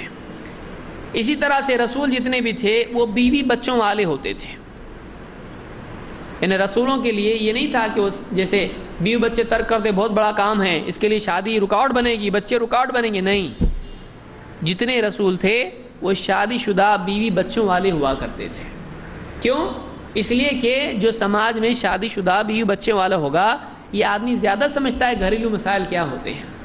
یہ رسولوں کے لیے اللہ نے قرآن کریم میں بھی بتایا وَلَقَدْ أَرْسَلْنَا رُسُلًا مِّن قَبْلِكَ، اے نبی ہم نے آپ سے پہلے جتنے بھی رسول بھیجے وَجَعَلْنَا لَهُمْ أَزْوَاجًا وَذُرِّيَّةً، ہم نے ان کو ازواج اور ذریہ دونوں عطا کیے، وہ بیویوں والے بھی تھے اور بچوں والے بھی تھے، بلکہ جن کو بچے نہیں ہوتے تھے وہ دعا کرتے تھے اللہ سے۔ ابراہیم علیہ السلام نے دعا کی، زکریہ علیہ السلام نے چپکے دعا کی، تو یہ بیوی بچوں والے ہوا کرتے تھے۔ تو اللہ تعالیٰ کی جتنے رسول ہوا کرتے تھے یہ نکاح والی زندگی گزارتے تھے اور یہ بچوں والے تھے، ان کی اولاد بھی ہوا کرتی تھی۔ یعنی رسول کے بارے میں آپ یہ اس کو کس پس منظر میں دیکھیں، آپ عیسائیوں کو آج دیکھیں کہ انہوں نے دعوت دین اور سماج کی اصلاح کے لیے ان کے جو بھی دیندار قسم کے لوگ ہوتے ہیں وہ نکاح ترک کرنا ضروری سمجھتے ہیں۔ ان کے یہاں پر جو فادر اور بردر ہوتے ہیں اور مدر اور سسٹر ہوتی ہیں تو ان کا معاملہ کیا ہوتا ہے؟ یہ نکاح نہیں کرتے ہیں۔ کیوں؟ وہ یہ سمجھتے ہیں کہ ہم نکاح کریں گے، نمبر 1 نکاح والی زندگی شہوت والی زندگی ہے کہ بیوی شوہر صحبت کا معاملہ ہے، جماع کا معاملہ ہے، انٹر کورس کا معاملہ ہے، تو یہ چھوٹی چیز ہے، دین اس سے اوپر کی چیز ہے۔ تو شہوت جو ہے وہ اللہ کے قرب میں رکاوٹ مانتے ہیں۔ نمبر 2 بیوی بچے کی جو ذمہ داری ہوتی ہے، شوہر کے جو معاملات ہوتے ہیں، تو یہ کیا ہے؟ اس کو یہ سمجھتے ہیں کہ یہ ہمارے دین میں رکاوٹ بنیں گے، لیکن یہ غلط سوچ ہے، اس لیے کہ اللہ نے انسان کو جیسا بنایا ہے اس کی جسمانی ضروریات بھی ہیں، اس کی روحانی ضروریات بھی ہیں۔ بعض اوقات جسمانی ضروریات میں اگر بگاڑ پیدا ہو، اس کی تکمیل نہ ہو، اس کا اثر روحانیت پر بھی پڑتا ہے۔ آپ بتائیے ایک آدمی کو کھانے کو ہی نہیں دے رہے اور اس کو بولیں گے چلو نماز پڑھاؤ، وہ کھڑے نہیں ہو سکتا ہے، اس کو آپ نماز پڑھانے کے لیے بول سکتے ہیں؟ نہیں، اس کے لیے اللہ نے غذا رکھی ہے۔ کوئی بولے کھانا چھوٹی چیز ہے، فرشتے کھاتے کیا؟ کیسا اڑتے؟ تو یہ بھی اڑنا شروع ہو جائے گا، اس کو بھی کیا ہوں گے؟ دن میں تارے دکھیں گے اور پر دکھائی دیں گے اپنے آپ کو، یہ پر کہاں سے آیا مجھ کو؟ اس کو بھی ہر جگہ کیا دکھائی دے گا؟ اجالا، اندھیرے میں بھی اجالا اور اجالے میں اندھیرا۔ بہت سارے لوگ ہوتے ہیں صوفی قسم کے، وہ مجاہدے کرتے ہیں جو بشر کے لیے نہیں ہیں۔ 1,00,000 مرتبہ اتنا ضربے لگا رہا ہے، اب ضربے جب لگا کے روزے رکھ کے کھا رہا نہیں، یہ مجاہدے کر رہا، اس کو پھر نور دکھائی دینے لگتا ہے۔ نور کیسا دکھائی دیتا ہے؟ سب سوکھ جاتا ہے یہ، تو پھر اس کو جو ہے پھر ہالو دکھائی دینے لگتا ہے، اس کو اپنے اطراف ایک نور کا غبارہ دکھائی دیتا ہے اس کو۔ یہ سب غلط باتیں ہیں۔ نبی اور رسول جو ہوتے تھے وہ انسان ہوا کرتے تھے، کھاتے تھے، پیتے تھے اور تجارتیں کرتے تھے اور لوگوں کے بیچ میں رہتے تھے، نکاح کرتے تھے، ان کے بیوی بچے ہوتے تھے، ان کی یعنی ضروریات ہوتی تھی، بیمار پڑتے تھے، وہ انسان ہوا کرتے تھے، لیکن انسانوں میں بہترین انسان ہوتے تھے۔ لیکن آج آپ دیکھیں کہ جو جتنے بھی تقریباً ادیان آج بگڑی ہوئی شکل میں موجود ہیں، ان میں یہ مانا جاتا ہے کہ نکاح والی زندگی چھوڑو تو جا کے کیا ہوگا؟ اوپر والا ملے گا۔ یہ جو سوچ ہے یہ نبیوں کی نہیں تھی اور اسلام نے اس کو حرام قرار دیا ہے۔ بے نکاح زندگی گزارنا اور رہبانیت اختیار کرنا یہ اسلام میں جائز نہیں ہے۔ تو جتنے رسول تھے وہ سب کے سب کیا تھے؟ یہ اس پس منظر میں بھی آپ دیکھیں کہ بہت سارے لوگ نبی صلی اللہ علیہ وسلم کے نکاحوں پر اعتراض کرتے ہیں، کیا ہے کتنے سارے نکاح؟ آپ پچھلی تاریخ دیکھیں، دوسرے نبیوں کی بھی کئی بیویاں ہوا کرتی تھیں لیکن لوگوں کو معلوم نہیں ہے۔ تو اللہ کے رسول جتنے بھی ہوا کرتے تھے وہ نکاح والی زندگی گزارتے تھے۔ کسی مستقل درس میں ہم انشاءاللہ اللہ کے رسول صلی اللہ علیہ وسلم کے کئی نکاح کرنا اور حضرت عائشہ کے ساتھ نکاح کرنا، اس پہ تفصیلی بحث کریں گے انشاءاللہ۔ تو یہاں پر اللہ نے فرمایا وَلَقَدْ أَرْسَلْنَا رُسُلًا مِّن قَبْلِكَ وَجَعَلْنَا لَهُمْ أَزْوَاجًا وَذُرِّيَّةً۔ اے نبی، آپ سے پہلے بھی ہم رسول بھیج چکے ہیں اور وہ رسول ایسے ہوتے تھے کہ ان کی بیویاں بھی ہوتی تھیں اور ان کی اولاد بھی ہوتی تھی، کیونکہ ان حالات سے جب آدمی گزرے گا تو لوگوں کے مسائل زیادہ سمجھ پائے گا۔ یہ سورہ الرعد کی آیت نمبر 38 ہے۔ رسولوں کے بارے میں اللہ تعالیٰ نے بعض رسولوں کے نام بتائے ہیں اور بعض کے نہیں بتائے۔ بعض جگہوں پر اللہ نے ایک بعد دیگرے کئی رسولوں کا اور نبیوں کا نام ذکر کیا ہے۔ مثلا سورہ الانعام میں اللہ نے کہا وَتِلْكَ حُجَّتُنَا آتَيْنَاهَا إِبْرَاهِيمَ عَلَى قَوْمِهِ، یہ حجت تھی جو ہم نے ابراہیم کو ان کی قوم کے مقابلے میں عطا کی۔ دلیل، بحث کی قوت اور علم اللہ نے دیا۔ جو ابراہیم علیہ السلام کو اللہ نے عطا کیا گفتگو کی قوت اپنی قوم کے مقابلے میں۔ نرفع درجات من نشاء، ہم جس کے درجات چاہتے ہیں اونچے کر دیتے ہیں۔ ان ربک حکیم علیم، یقیناً تیرا رب بڑی حکمت والا، علم والا ہے۔ ووہبنا لہ اسحاق ویعقوب، ہم نے ابراہیم کو بطور اولاد اسحاق عطا کیا اور یعقوب بھی، یعنی ان کی اولاد۔ کلن ہدینا، ہر ایک کو ہم نے ہدایت دے رکھی تھی۔ ونوحا ہدینا من قبل، اور اس سے پہلے ہم نے نوح کو بھی ہدایت دی تھی۔ تو دیکھیے کتنے نام آ رہے ہیں، ابراہیم اور اسحاق، یعقوب اور نوح۔ ومن ذریتہ داؤد وسلیمان وایوب ویوسف، اور ان کی اولاد میں سے داؤد بھی اور سلیمان بھی اور ایوب بھی اور یوسف بھی۔ وموسیٰ وہارون، اور موسیٰ بھی اور ہارون بھی۔ وکذالک نجزی المحسنین، اور نیکی کرنے والوں کو ہم ایسا ہی بدلہ عطا کرتے ہیں، یعنی یہ لوگ نیک تھے، اللہ نے ان کو چن لیا، نبی بنایا، رسول بنایا۔ وزکریا ویحییٰ وعیسیٰ والیاس کل من الصالحین، اور زکریا بھی اور یحییٰ اور عیسیٰ اور الیاس، یہ سب کے سب صالحین میں سے تھے۔ نیک لوگوں میں سے تھے. وَإِسْمَاعِيلَ وَالْيَسَعَ وَيُونُسَ وَلُوطَ، اور اسماعیل اور یسع اور یونس اور لوط. وَكُلًّا فَضَّلْنَا عَلَى الْعَالَمِينَ، اور ہر ایک کو ہم نے عالمین پر فضیلت دے رکھی تھی. وَمِنْ آبَائِهِمْ وَذُرِّيَّاتِهِمْ وَإِخْوَانِهِمْ، اور ان کے باپ دادا میں سے بھی اور ان کی اولاد میں سے بھی اور ان کے بھائیوں میں سے بھی. وَاجْتَبَيْنَاهُمْ، ہم نے ان کو چنا تھا. وَهَدَيْنَاهُمْ إِلَى صِرَاطٍ مستقیم، اور صراط مستقیم کی ہم نے ان کو ہدایت دی تھی. ذَلِكَ هُدَى اللَّهِ، یہ اللہ کی ہدایت تھی، یہ اللہ کی ہدایت ہے. يَهْدِي بِهِ مَن يَشَاءُ مِنْ عِبَادِهِ، اللہ تعالیٰ اپنے بندوں میں سے جس کو چاہتا ہے ہدایت دیتا ہے. آخر میں اللہ نے کیا کہا آپ یہ بھی دیکھیں. اللہ نے سب بتایا. اللہ نے فرمایا وَلَوْ أَشْرَكُوا لَحَبِطَ عَنْهُمْ مَا كَانُوا يَعْمَلُونَ. ہاں اگر یہ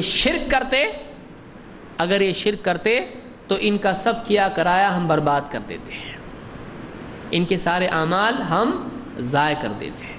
یعنی نبیوں کے بارے میں، رسولوں کے بارے میں بھی اللہ نے کیا قاعدہ بیان کیا؟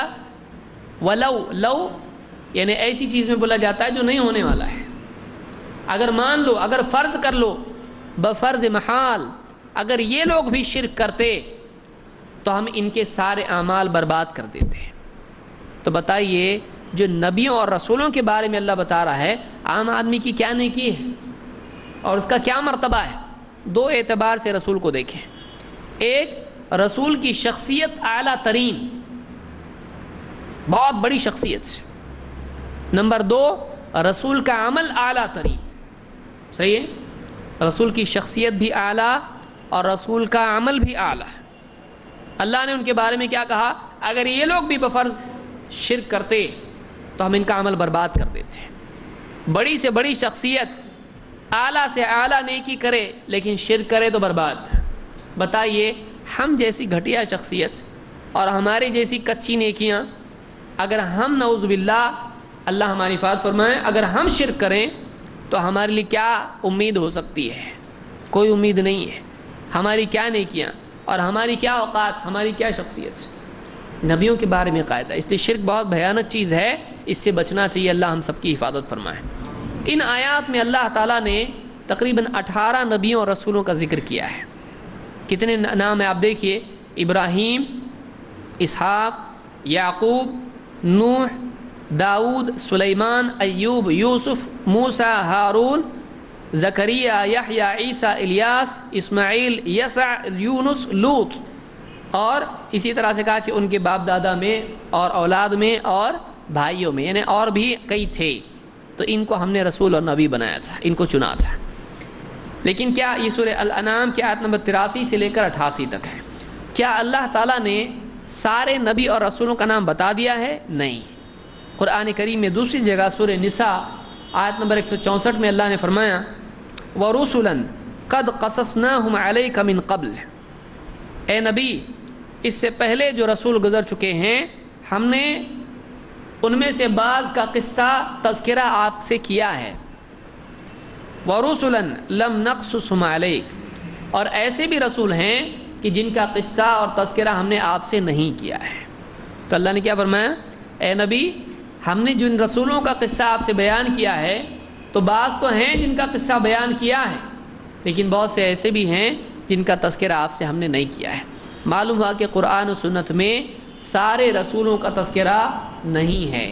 بہت سے ایسے نبی گزرے ہیں اور رسول گزرے ہیں جن کو ہم نہیں جانتے، سب کے بارے میں ہم کو نہیں بتایا گیا ہے. لیکن یہاں یہ مسئلہ بھی یاد رکھیں کہ کیا احتمال کی بنیاد پر کہا جا سکتا ہے کہ ہو سکتا ہے وہ نبی اور رسول ہو؟ تو یہ صحیح نہیں ہے. احتمال کی بنیاد پر نہیں کہنا چاہیے. جیسے بہت سارے لوگ، جیسے آدمی کہے کہ دیکھو گوتم بدھا بھی اچھا انسان تھا، ہو سکتا ہے وہ رسول ہو. کیا ایسا ہم کہہ سکتے ہیں؟ نہیں، ایسا ہم نہیں کہہ سکتے ہیں. کیوں؟ اس لیے کہ ایک ہوتا ہے ہو سکتا ہے ہاں، ایک ہے ہو سکتا ہے نہیں، ایک ہے نہیں ہے. سب سے اچھا طریقہ کیا ہوتا ہے؟ نہیں معلوم. کہ آدمی ایسے معاملات میں کیا کرے؟ توقف کرے، کہے کہ ہم کو نہیں معلوم۔ جب تک آدمی کے پاس علم نہ ہو، آدمی اپنے طور پر کسی کو رسول اور نبی نہ کہے۔ ہاں، کتاب و سنت میں اس کے لیے اشارہ یا صراحتاً ذکر ہو کہ یہ رسول ہے یا نبی ہے، تب اس کو مانا جائے، ورنہ اپنی طرف سے کہ فلاں صاحب تھے، اتنے ان کے ماننے والے تھے، ہو سکتا ہے نبی ہو، ہم کہہ سکتے ہیں نہیں۔ آپ دروازہ کھول دیں گے لوگوں کے لیے کہ کسی کو بھی لوگ نبی اور رسول کہنا شروع کر دیں گے۔ تو جب تک کہ ہمارے پاس کوئی علم قرآن و سنت یا صحابہ کا قول اس طرح سے نہ ہو کہ فلاں رسول تھے یا نبی تھے، فلاں نام کی شخصیت نبی یا رسول تھی، تب تک کہ ہم کسی کے بارے میں قطعی طور پر نبی اور رسول کا فتویٰ نہ دیں۔ اور یہ بھی نہ کریں ہو سکتا ہے وہ رسول ہو، یہ بھی نہ کریں۔ کیوں ہو سکتا ہے کا مطلب آپ نے دروازہ کھول دیا اس کے لیے۔ کئی لوگ ہو سکتا ہے پھر اس کو رسول ماننا شروع کر دیں، تو آپ یہ کہیں کہ ہم کو نہیں معلوم، ہم کو نہیں معلوم، ان کے بارے میں کوئی دلیل نہیں ہے، ان کے بارے میں کوئی دلیل نہیں۔ یہ ایسا ہی ہے جیسے کسی کو کوئی پرانی کتاب مل گئی زمین میں گڑی ہوئی، اب آدمی کہنا شروع کرے اس میں کوئی توحید کی بات ہو، کہیں ہو سکتا ہے کسی نبی کی کتاب ہو، چلے گا؟ نہیں چلے گا۔ کوئی کاغذ زمین میں دفن نکلے اور معلوم پڑے بہت ہزار سال پہلے کا ہے، کہ ہو سکتا ہے کسی نبی کا لکھا ہوا ہو، کر سکتے ہیں ایسا؟ نہیں کر سکتے ہیں۔ تو احتمال کی بنیاد پر عقیدہ نہیں بنایا جا سکتا ہے جب تک کہ کوئی وحی کی بنیاد پر دلیل نہ ہو۔ جہاں تک کہ آپ دیکھیں مثال کے طور پر خضر کے بارے میں ہیں، خضر کے بارے میں علماء نے، جمہور علماء کا کہنا یہ ہے کہ خضر اللہ کے نبی تھے۔ خضر کیا تھے؟ اللہ کے نبی تھے۔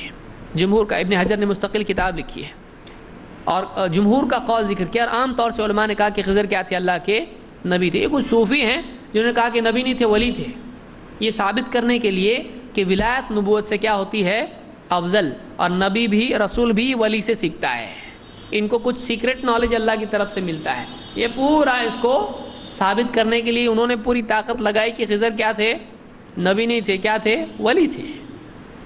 لیکن قرآن میں کئی ایسے اشارے موجود ہیں کہ خضر کا جملہ ہے کہ میں نے اپنی طرف سے نہیں کیا، اللہ کی طرف سے تھا۔ تو ایسا کون کرتا ہے؟ اللہ کے نبی اور رسول کرتے ہیں، جن کو اللہ کی طرف سے ڈائریکٹ نالج آتا ہے اور حکم آتا ہے۔ تو اسی لیے علماء نے ان آیات کی بنیاد پر کہا کہ خضر کیا تھے؟ اللہ کے نبی تھے۔ بہرحال تو اپنے طور پر احتمال کی بنیاد پر کسی کو نبی نہیں کہنا چاہیے، اور کئی ایسے نبی آ چکے ہیں جن کو ہم نہیں جانتے۔ اللہ نے سب کا تذکرہ قرآن میں اور نبی صلی اللہ علیہ وسلم نے حدیث میں نہیں کیا ہے۔ رسولوں کے مراتب، کیا سارے رسول مرتبے میں برابر ہوتے ہیں؟ نہیں، بعض رسول بعض سے افضل ہوتے ہیں، رسولوں میں بھی لیول ہوتے ہیں۔ جیسے اللہ کا ایک بندہ دوسرے بندے سے افضل ہوتا ہے، ہر ایک کا ایک مرتبہ ہوتا ہے اللہ کے ہاں پر، جنت کے بھی درجات اور مراتب ہیں، تو اللہ کے رسولوں میں بھی مرتبے ہوتے ہیں۔ اللہ نے قرآن کریم میں سورۃ البقرہ میں آیت نمبر 253 پہ فرمایا، تِلْكَ الرُّسُلُ فَضَّلْنَا بَعْضَهُمْ عَلَى بَعْضٍ۔ تِلْكَ الرُّسُلُ، یہ اللہ کے رسول ہیں، فَضَّلْنَا بَعْضَهُمْ عَلَى بَعْضٍ، ان میں سے ہم نے بعض کو بعض پر فضیلت دی ہے، بعض رسولوں کو دوسرے رسولوں پر فضیلت ہے۔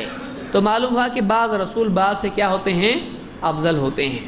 تو رسولوں میں فضیلت ہوتی ہے، سارے رسول برابر نہیں ہوتے ہیں۔ سب سے افضل رسول کون ہیں؟ خود اللہ کے نبی صلی اللہ علیہ وسلم فرماتے ہیں، انا سید ولد آدم یوم القیامت ولا فخر۔ قیامت کے دن میں آدم کی اولاد میں سب کا سید ہوں گا۔ میں سب کا کیا ہوں گا؟ سید کس کو کہتے ہیں؟ سردار کو۔ سردار جو اعلیٰ ہو، لیڈر ہو، اس کو سید کہتے ہیں۔ انا سید ولد آدم یوم القیامت ولا فخر، کہ یہ کوئی فخر کی بات نہیں ہے، البتہ یہ بات ضرور ہے کہ میں آدم کی اولاد کا سب کا سید ہوں گا، سردار ہوں گا قیامت کے دن۔ اس میں مجھ کو کوئی فخر نہیں ہے، میں بطور فخر یہ نہیں کہہ رہا ہوں، بطور تبلیغ کہہ رہا ہوں، ولا فخر۔ وَبِيَدِي لِوَاءُ الْحَمْدِ وَلَا فَخْرٍ، اور حمد کا جھنڈا قیامت کے دن میرے ہاتھ میں ہوگا، اور میں یہ بطور فخر نہیں کہہ رہا ہوں، یہ کوئی فخر کی بات نہیں جو میں کہہ رہا ہوں۔ وَمَا مِن نَبِيٍّ يَوْمَئِذٍ آدَمُ فمن سواہ الا تحت لوائی، قیامت کے دن کوئی نبی ایسا نہیں ہوگا، چاہے آدم ہو یا کوئی اور نبی ہو، جو میرے جھنڈے کے نیچے نہ ہو۔ آدم اور باقی سارے نبی کہاں ہوں گے؟ میرے جھنڈے تلے ہوں گے۔ تو یہ مسند احمد، ترمذی اور ابن ماجہ کی روایت ہے۔ اس سے معلوم ہوا کہ قیامت کے دن اللہ کے نبی صلی اللہ علیہ وسلم سارے بندوں میں سب کے سید ہوں گے، اور سارے نبی آپ کے جھنڈے تلے ہوں گے۔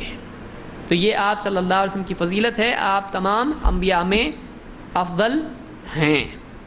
اور آپ دیکھیں گے کہ معراج کی رات میں بھی اللہ کے نبی صلی اللہ علیہ وسلم نے سارے نبیوں کی امامت کی ہے، اور یہ قاعدہ ہے کہ امامت وہی کرتا ہے جو افضل ہو، امامت وہی کرتا ہے جو دوسروں میں افضل ہو۔ امام کہتے ہی اس کو ہے جو لوگوں سے آگے ہو، لوگوں کے لیے نمونہ اور اسوہ ہو۔ رسولوں کے بھیجے جانے کا مقصد کیا تھا،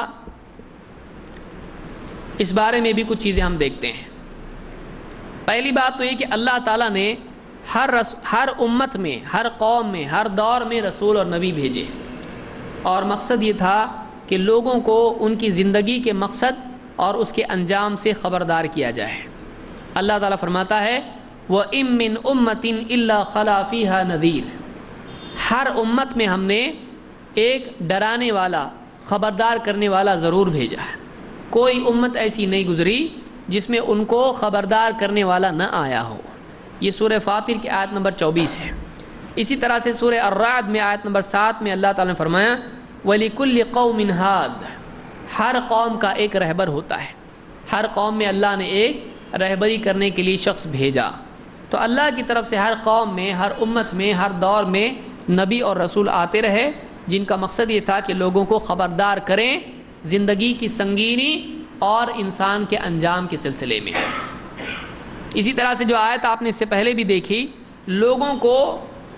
لوگوں پر اللہ کی طرف سے اتمام حجت کے لیے رسول آیا کرتے تھے۔ رسلا مبشرین و منذرین لئلا یکون للناس علی اللہ حجۃ بعد الرسل، کہ اللہ نے رسول بھیجے خوشخبری سنانے والے اور ڈراوا سنانے والے، خبردار کرنے والے، تاکہ رسولوں کے آ جانے کے بعد اللہ کے مقابلے میں لوگوں کے پاس کوئی بہانہ باقی نہ رہے، کوئی عذر باقی نہ رہے۔ یہ سورہ نساء کی آیت نمبر 165 ہے۔ رسول اس لیے بھی آتے تھے کہ حق واضح کر دیں، لوگوں کو کنفیوژن سے نکالیں، لوگوں کو صحیح غلط میں فرق کر کے بتا دیں، حق باطل الگ کر کے رکھ دیں۔ اللہ نے فرمایا وَمَا عَلَى الرَّسُولِ إِلَّا الْبَلَاغُ الْمُبِينُ، رسول پر بس اتنا ہے کہ واضح طور پر اللہ کا پیغام پہنچا دے، اس سے زیادہ نہیں ہے۔ رسول پر واضح طور پر پیغام پہنچا دینے سے زیادہ ذمہ داری نہیں ہے۔ تو رسولوں کا مقصد یہ تھا کہ واضح کر کے بتائیں کہ اللہ نے کیا پیغام بھیجا ہے، صرف پیغام پہنچانا نہیں تھا بلکہ پیغام کی وضاحت بھی مقصود تھی۔ رسولوں کی ذمہ داری کیا تھی کہ اللہ نے یہ جو پیغام بھیجا ہے اس کا واقعی مطلب کیا ہے، تو رسول اس پیغام کو سمجھاتے تھے۔ اسی لیے منکرین حدیث اس آیت کو اور اس طرح کی آیات کو یاد رکھیں اور سوچیں کہ رسولوں کا مقصد صرف پیغام پہنچانا نہیں تھا۔ وہ کیا کہتے ہیں، رسول کیوں آتے تھے؟ اللہ کی کتاب ہے، اللہ کا میسج، یہ لو ہم جا رہے، ہو گیا ختم۔ رسول کی بات دلیل نہیں ہے، رسول کو جو اللہ نے دے کے بھیجا وہ دلیل ہے۔ اللہ ہم سب کی جہالت سے حفاظت فرمائے۔ یہ جہالت، یہ یعنی کفر جہل ہے، جہالت والا کفر ہے۔ منکرین حدیث اسلامی قاعدے سے کافر ہیں، جو علی الاطلاق ساری حدیثوں کا انکار کر دے وہ کافر ہے، اسلام میں نہیں ہے، وہ مسلمان نہیں ہے۔ رسول صرف پہنچانے کے لیے نہیں آتے تھے، رسولوں کے ذمے پہنچانے کے ساتھ ساتھ اس پیغام کی وضاحت بھی تھا۔ تو معلوم ہوا پیغام بھی ماننا ہے اور جو رسول نے سمجھایا اس کو بھی ماننا ہے۔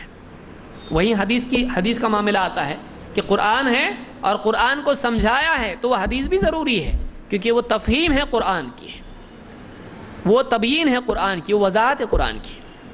تو اللہ نے فرمایا وَمَا عَلَى الرَّسُولِ إِلَّا الْبَلَاغُ الْمُبِينُ، رسول پر تو واضح طور پر پہنچا دینا ہے، اس سے زیادہ نہیں، یعنی زبردستی کر کے منوانا رسول پر نہیں ہے، پہنچانا رسول پر ہے۔ اسی لیے اللہ نے کیا فرمایا، رسول کے ذمہ یہ نہیں ہے کہ لوگوں کے دلوں میں ہدایت کو داخل کریں۔ کبھی ایسا ہوتا تھا کہ رسول آتے تھے، قوموں کو دعوت دیتے تھے، لیکن قوم مانتی نہیں تھی۔ کبھی ایسا ہوتا کہ پوری قوم انکار کر دیتی، کبھی ایسا ہوتا اکا دکا کوئی مان لیتا، کبھی سب کے سب انکار کر دیتے تھے۔ تو کیا رسول فیل ہو گئے؟ نہیں، اللہ کے نزدیک عمل نہ کرنے والا فیل ہوتا ہے۔ اللہ کے نزدیک یہ نہیں ہے کہ عمل کرنے کے بعد نتیجہ نہیں آیا تو فیل ہے۔ اللہ کے ہاں کوشش کرنے والا کامیاب ہوتا ہے۔ نتائج اللہ چاہتا ہے ظاہر کرتا ہے، اللہ چاہتا ہے ظاہر نہیں کرتا ہے۔ تو جتنے رسول تھے وہ سب کامیاب تھے، چاہے لوگ ان کی مانیں یا نہ مانیں۔ اللہ نے فرمایا لیس علیک ھداھم، اے نبی لوگوں کی ہدایت آپ کی ذمہ نہیں ہے، ولکن اللہ یہدی من یشاء، بلکہ اللہ جس کو چاہے ہدایت دے گا۔ یعنی لوگ ہدایت پر نہیں آ رہے ہیں، آپ دعوت دے رہے ہیں، لوگوں کو سمجھا رہے ہیں، لیکن لوگ ہدایت پر نہیں آ رہے ہیں، تو آپ کیا سمجھتے ہیں آپ کی ذمہ ہدایت ہے؟ نہیں، لوگوں کے دلوں میں ہدایت کا داخل کرنا یہ آپ کی ذمہ نہیں ہے، آپ کے ذمہ پہنچانا ہے۔ ہاں اللہ جس کے دل میں ہدایت کے لیے لائق ہونا دیکھا، اللہ تعالیٰ اس کو ہدایت دے گی۔ وَهُوَ أَعْلَمُ بِالْمُهْتَدِينَ، اللہ زیادہ جانتا ہے کہ ہدایت کے لائق کون ہیں، تو اللہ جس کو چاہے گا ہدایت دے گا۔ آپ کے ذمہ ہدایت دینا نہیں ہے، آپ کے ذمہ دعوت دینا ہے۔ تو معلوم ہوا کہ رسولوں پر یہ نہیں تھا کہ وہ لوگوں کے دلوں میں ہدایت داخل کریں، رسول کی قدرت بھی نہیں یہی ہے۔ صوفیوں کو سوچنا چاہیے۔ آپ بولیں گے بار بار کیوں آتے ہیں، تو اب اس کے خلاف جائیں گے تو آئیں گے۔ صوفیوں میں کیسا ہے، بابا نے اس پہ کرم کی نظر ڈالی تو کیا ہو گیا، ڈاکو تھا ایک دم ولی اللہ بن گیا، بلکہ وہ نہیں، کتا ساتھ ملایا تھا، کتا بھی ولی بن گیا۔ ڈاکو ولی، کتا ولی، دونوں بھی ولی ہو گئے۔ ایسا مانتے ہیں لوگ۔ آپ دیکھیے علاقوں میں جائیں گے تو آپ کو انسانوں کے ساتھ ساتھ جانوروں کی بھی قبریں ملیں گی۔ آپ کو کتے کی ملے گی، بلی کی ملے گی، طوطے کی ملے گی، گھوڑے کی ملے گی، گدھا میرے علم میں نہیں ہے لیکن ملے گی آپ کو۔ آپ بتائیے، ان جانوروں کو بھی ولی بنا دیا اللہ کا۔ کیسے ولی بن گئے؟ ان پیر نے نظر ڈال دی اس کے اوپر، گلے ملے تو ادھر کا علم پورا ادھر۔ ولی تمہارا علم کون سا ہے؟ سفینہ بس سفینہ ہے، ہم نکال دیتے اس میں سے، یہ سینہ بسینہ ہے۔ تو یہ سینہ بسینہ کیسا؟ گلے ملے، اس کی فکر پوری اس میں، اس کے اندر کا پورا علم اس کے اندر، اس کا لیول پورا، اس کا زیروکس کاپی پوری ایک دم۔ کیا ہے یہ؟ اللہ کے نبی صلی اللہ علیہ وسلم کیا ایک بار ابو طالب کے گلے نہیں مل سکتے تھے؟ آپ صلی اللہ علیہ وسلم نے کیا اس طرح سے ان کو یعنی پورا ایمان دے دیا، اپنی فکر اپنا علم پورا ان کو دے دیا اس طرح سے؟ نہیں۔ تو یہ سب بیہودہ باتیں ہیں جو اس طرح کی چیزیں ہیں۔ بولتے ہیں فلاں بزرگ کی اس پہ نظر پڑ گئی، اس کے دل کا حال بدل گیا، اس کو وہ لوگ تصرف کہتے ہیں، اس کو وہ لوگ توجہ کہتے ہیں۔ توجہ، انہوں نے اس کی طرف توجہ کی تو ایسا ہوا، اس کے دل پہ ایسا اثر پڑ گیا اس کے وجہ سے۔ تو یہ مانا جاتا ہے، جب تصوف انشاءاللہ ہم شروع کریں گے تو اس میں یہ ساری چیزیں آئیں گی کہ یہاں سے بیٹھ کے پیر اپنے مرید کے دل پہ اثرات ڈالتا رہتا ہے، اس کے اندر انوار آتے رہتے ہیں کہ مرید کے دل کے اوپر جیسے آٹے کو جو ہے ہاتھ میں لے کے جو عورتیں جو بھی جیسا چاہے روٹی بنا سکتی ہیں، اس کا دل مرید کے اس میں ایسا ہوتا ہے، پیر کے اس میں ایسا ہوتا ہے، وہ دل پر ایسے اثرات ڈالتا رہتا ہے۔ کیا ہے یہ؟ کہاں جا رہے؟ اس اسلام نہیں ہے۔ اسلام میں اللہ کے نبی صلی اللہ علیہ وسلم کی تعلیمات میں یہ چیز نہیں ہے۔ تو یہ اللہ تعالیٰ نے اپنے نبی سے کہا لیس علیک ھداھم، اے نبی آپ پر ان کی ہدایت کی ذمہ داری نہیں، آپ کیوں فکر کرتے ہیں؟ وہ نہیں مانتے، نہیں مان رہے ہیں، آپ پہ ہدایت کی ذمہ داری نہیں ہے۔ اللہ جس کو چاہے گا ہدایت دے گا۔ اللہ جب جس میں دیکھے گا ہدایت کی لیاقت، اللہ ضرور ہدایت اس کو دے گا۔ آپ فکر نہ کریں، آپ ٹینشن نہ لیں اس کا، پریشان نہ ہو آپ۔ رسول اس لیے بھی آتے تھے کہ حق باطل الگ کر دیں اور اس میں فیصلہ کر دیں، اختلافات ختم کر دیں۔ اللہ تعالیٰ فرماتا ہے کان الناس امۃ واحدہ فبعث اللہ النبیین مبشرین ومنذرین، لوگ پہلے ایک ہی امت تھے، ایک ہی دین پر تھے، پھر ان میں اختلاف جب پیدا ہوا تو اللہ فرماتا ہے فبعث اللہ النبیین مبشرین و منذرین، جب لوگوں میں اختلاف ہوا تو اللہ تعالیٰ نے ان میں نبی بھیجے جو خوشخبری دینے والے اور ڈراوا سنانے والے تھے۔ وَأَنزَلَ مَعَهُمُ الْكِتَابَ بِالْحَقِّ، اور اللہ تعالیٰ نے ان کے ساتھ حق کے ساتھ کتاب بھی نازل کی، ایسی کتاب نازل کی جس میں اللہ تعالیٰ نے لوگوں کے لیے حق نازل کیا، لِيَحْكُمَ بَيْنَ النَّاسِ فِي مَا اخْتَلَفُوا فِيهِ، تاکہ لوگ لِيَحْكُمَ بَيْنَ النَّاسِ، لوگوں میں جو اختلاف ہو چکا ہے اس اختلاف میں یہ رسول اور نبی فیصلہ کر دیں۔ تو لوگوں میں قومیں جب بڑھ جاتی تھی، حق اور باطل مکس اپ ہو جاتا تھا، تو اللہ اپنی طرف سے رسول بھیجتا تھا، ان پر کتاب نازل کرتا تھا، اور پھر یہ نبی اور رسول کیا کرتے تھے؟ لوگوں کو بتاتے تھے کہ یہ صحیح ہے اور یہ غلط ہے۔ جو کنفیوژن پیدا ہو جاتا تھا حق اور باطل کا، تو نبی اور رسول آ کر کیا کرتے تھے؟ اس کنفیوژن کو، اس ابہام اور اجمال کو، اور اس یعنی باطل اور حق کے مل جانے کے بعد اس کو الگ کر کے لوگوں کو واضح کر دیتے تھے۔ لِيَحْكُمَ بَيْنَ النَّاسِ فِي مَا اخْتَلَفُوا فِيهِ، لوگوں میں جو اختلاف واقع ہو چکا تھا، یہ نبی اور رسول کیا کرتے تھے؟ اس میں فیصلہ کرتے تھے اللہ کے دیوے علم کے مطابق۔ یہ بھی ذمہ داری ان پر تھی۔ اسی طرح سے اللہ کے نبی صلی اللہ علیہ وسلم کو اللہ تعالیٰ نے یہ بھی ذمہ داری دی تھی کہ آپ اللہ کی مدد سے حق کو باطل پر عملی سطح پر، زمینی سطح پر غالب کر دیں۔ اور آپ صلی اللہ علیہ وسلم نے الحمدللہ، آپ صلی اللہ علیہ وسلم نے اللہ کی نصرت سے وہ کیا۔ اذا جاء نصر اللہ والفتح، آپ صلی اللہ علیہ وسلم کی زندگی میں ایک عجیب و غریب واقعہ یہ ہوا کہ پچھلے نبیوں کی زندگی میں عام طور پر یہ نہیں ہو پاتا تھا، دلیل کی بنیاد پر حق غالب آتا تھا، لیکن بہت سارے نبی قتل کر دیے جاتے تھے۔ ایک ایسا سماج اللہ تعالیٰ نے محمد رسول اللہ صلی اللہ علیہ وسلم کے ذریعے سے زمین پر قائم کیا، جس نے اپنی زندگی میں اس دین کو لے کے ایک بہترین سماج بنایا، اور باطل پر وہ سماج غالب آیا۔ قیامت کے دن ہونے والا ہے، حق الگ باطل الگ، اور حق والے غالب آئیں گے اور باطل والے برباد ہوں گے، لیکن زمین پر بھی اللہ تعالیٰ نے یہ کر کے بتایا۔ کس کے ذریعے سے؟ محمد صلی اللہ علیہ وسلم کے ذریعے سے، کہ جنہوں نے انکار کیا تھا وہ ذلیل و رسوا ہوئے، اور جو کمزور تھے لیکن انہوں نے حق کو قبول کیا، اللہ کی مدد آئی اور وہ حق والے باطل پر غالب آئے، باطل مٹا دیا گیا اور حق غالب آیا۔ قل جاء الحق وزهق الباطل، کہو کہ یعنی حق آ گیا اور باطل نیست و نابود ہو گیا، مٹ گیا، اور باطل تو جانے کے لیے، برباد ہونے کے لیے ہے۔ تو آپ کی زندگی میں اللہ نے کیا، اسی لیے اللہ نے فرمایا هو الذی ارسل رسولہ بالہدی ودین الحق، وہی اللہ ہے، یہ اللہ ہی ہے جس نے اپنا رسول بھیجا ہدایت کے ساتھ اور دین حق کے ساتھ۔ ہدایت کے ساتھ یعنی علم نافع کے ساتھ، اور دین حق کے ساتھ یعنی عمل صالح کے ساتھ۔ لیظہرہ علی الدین کلہ، تاکہ ہر دین پر اس دین کو غالب کر دے۔ وکفی باللہ شہیدا، اور اللہ ہی کافی گواہ، کافی مددگار ہے۔ مددگار کے طور پر، گواہ کے طور پر اکیلا اللہ کافی ہے، کسی اور کی ضرورت نہیں ہے۔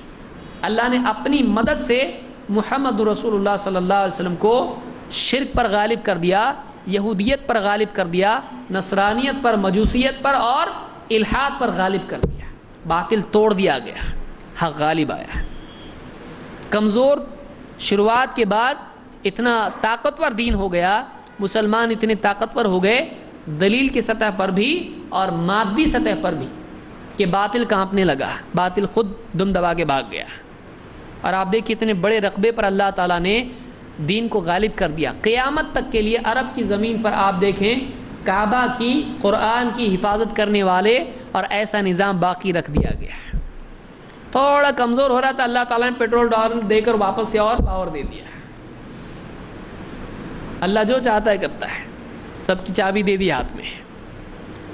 تو اللہ تعالیٰ قدرت والا ہے۔ محمد صلی اللہ علیہ وسلم کے ذریعے سے اللہ تعالیٰ نے باطل کو برباد کیا، حق کو غالب کر دیا ہے۔ یہی بات اللہ تعالیٰ نے یہاں ذکر کی سورہ الفتح آیت نمبر 28 میں۔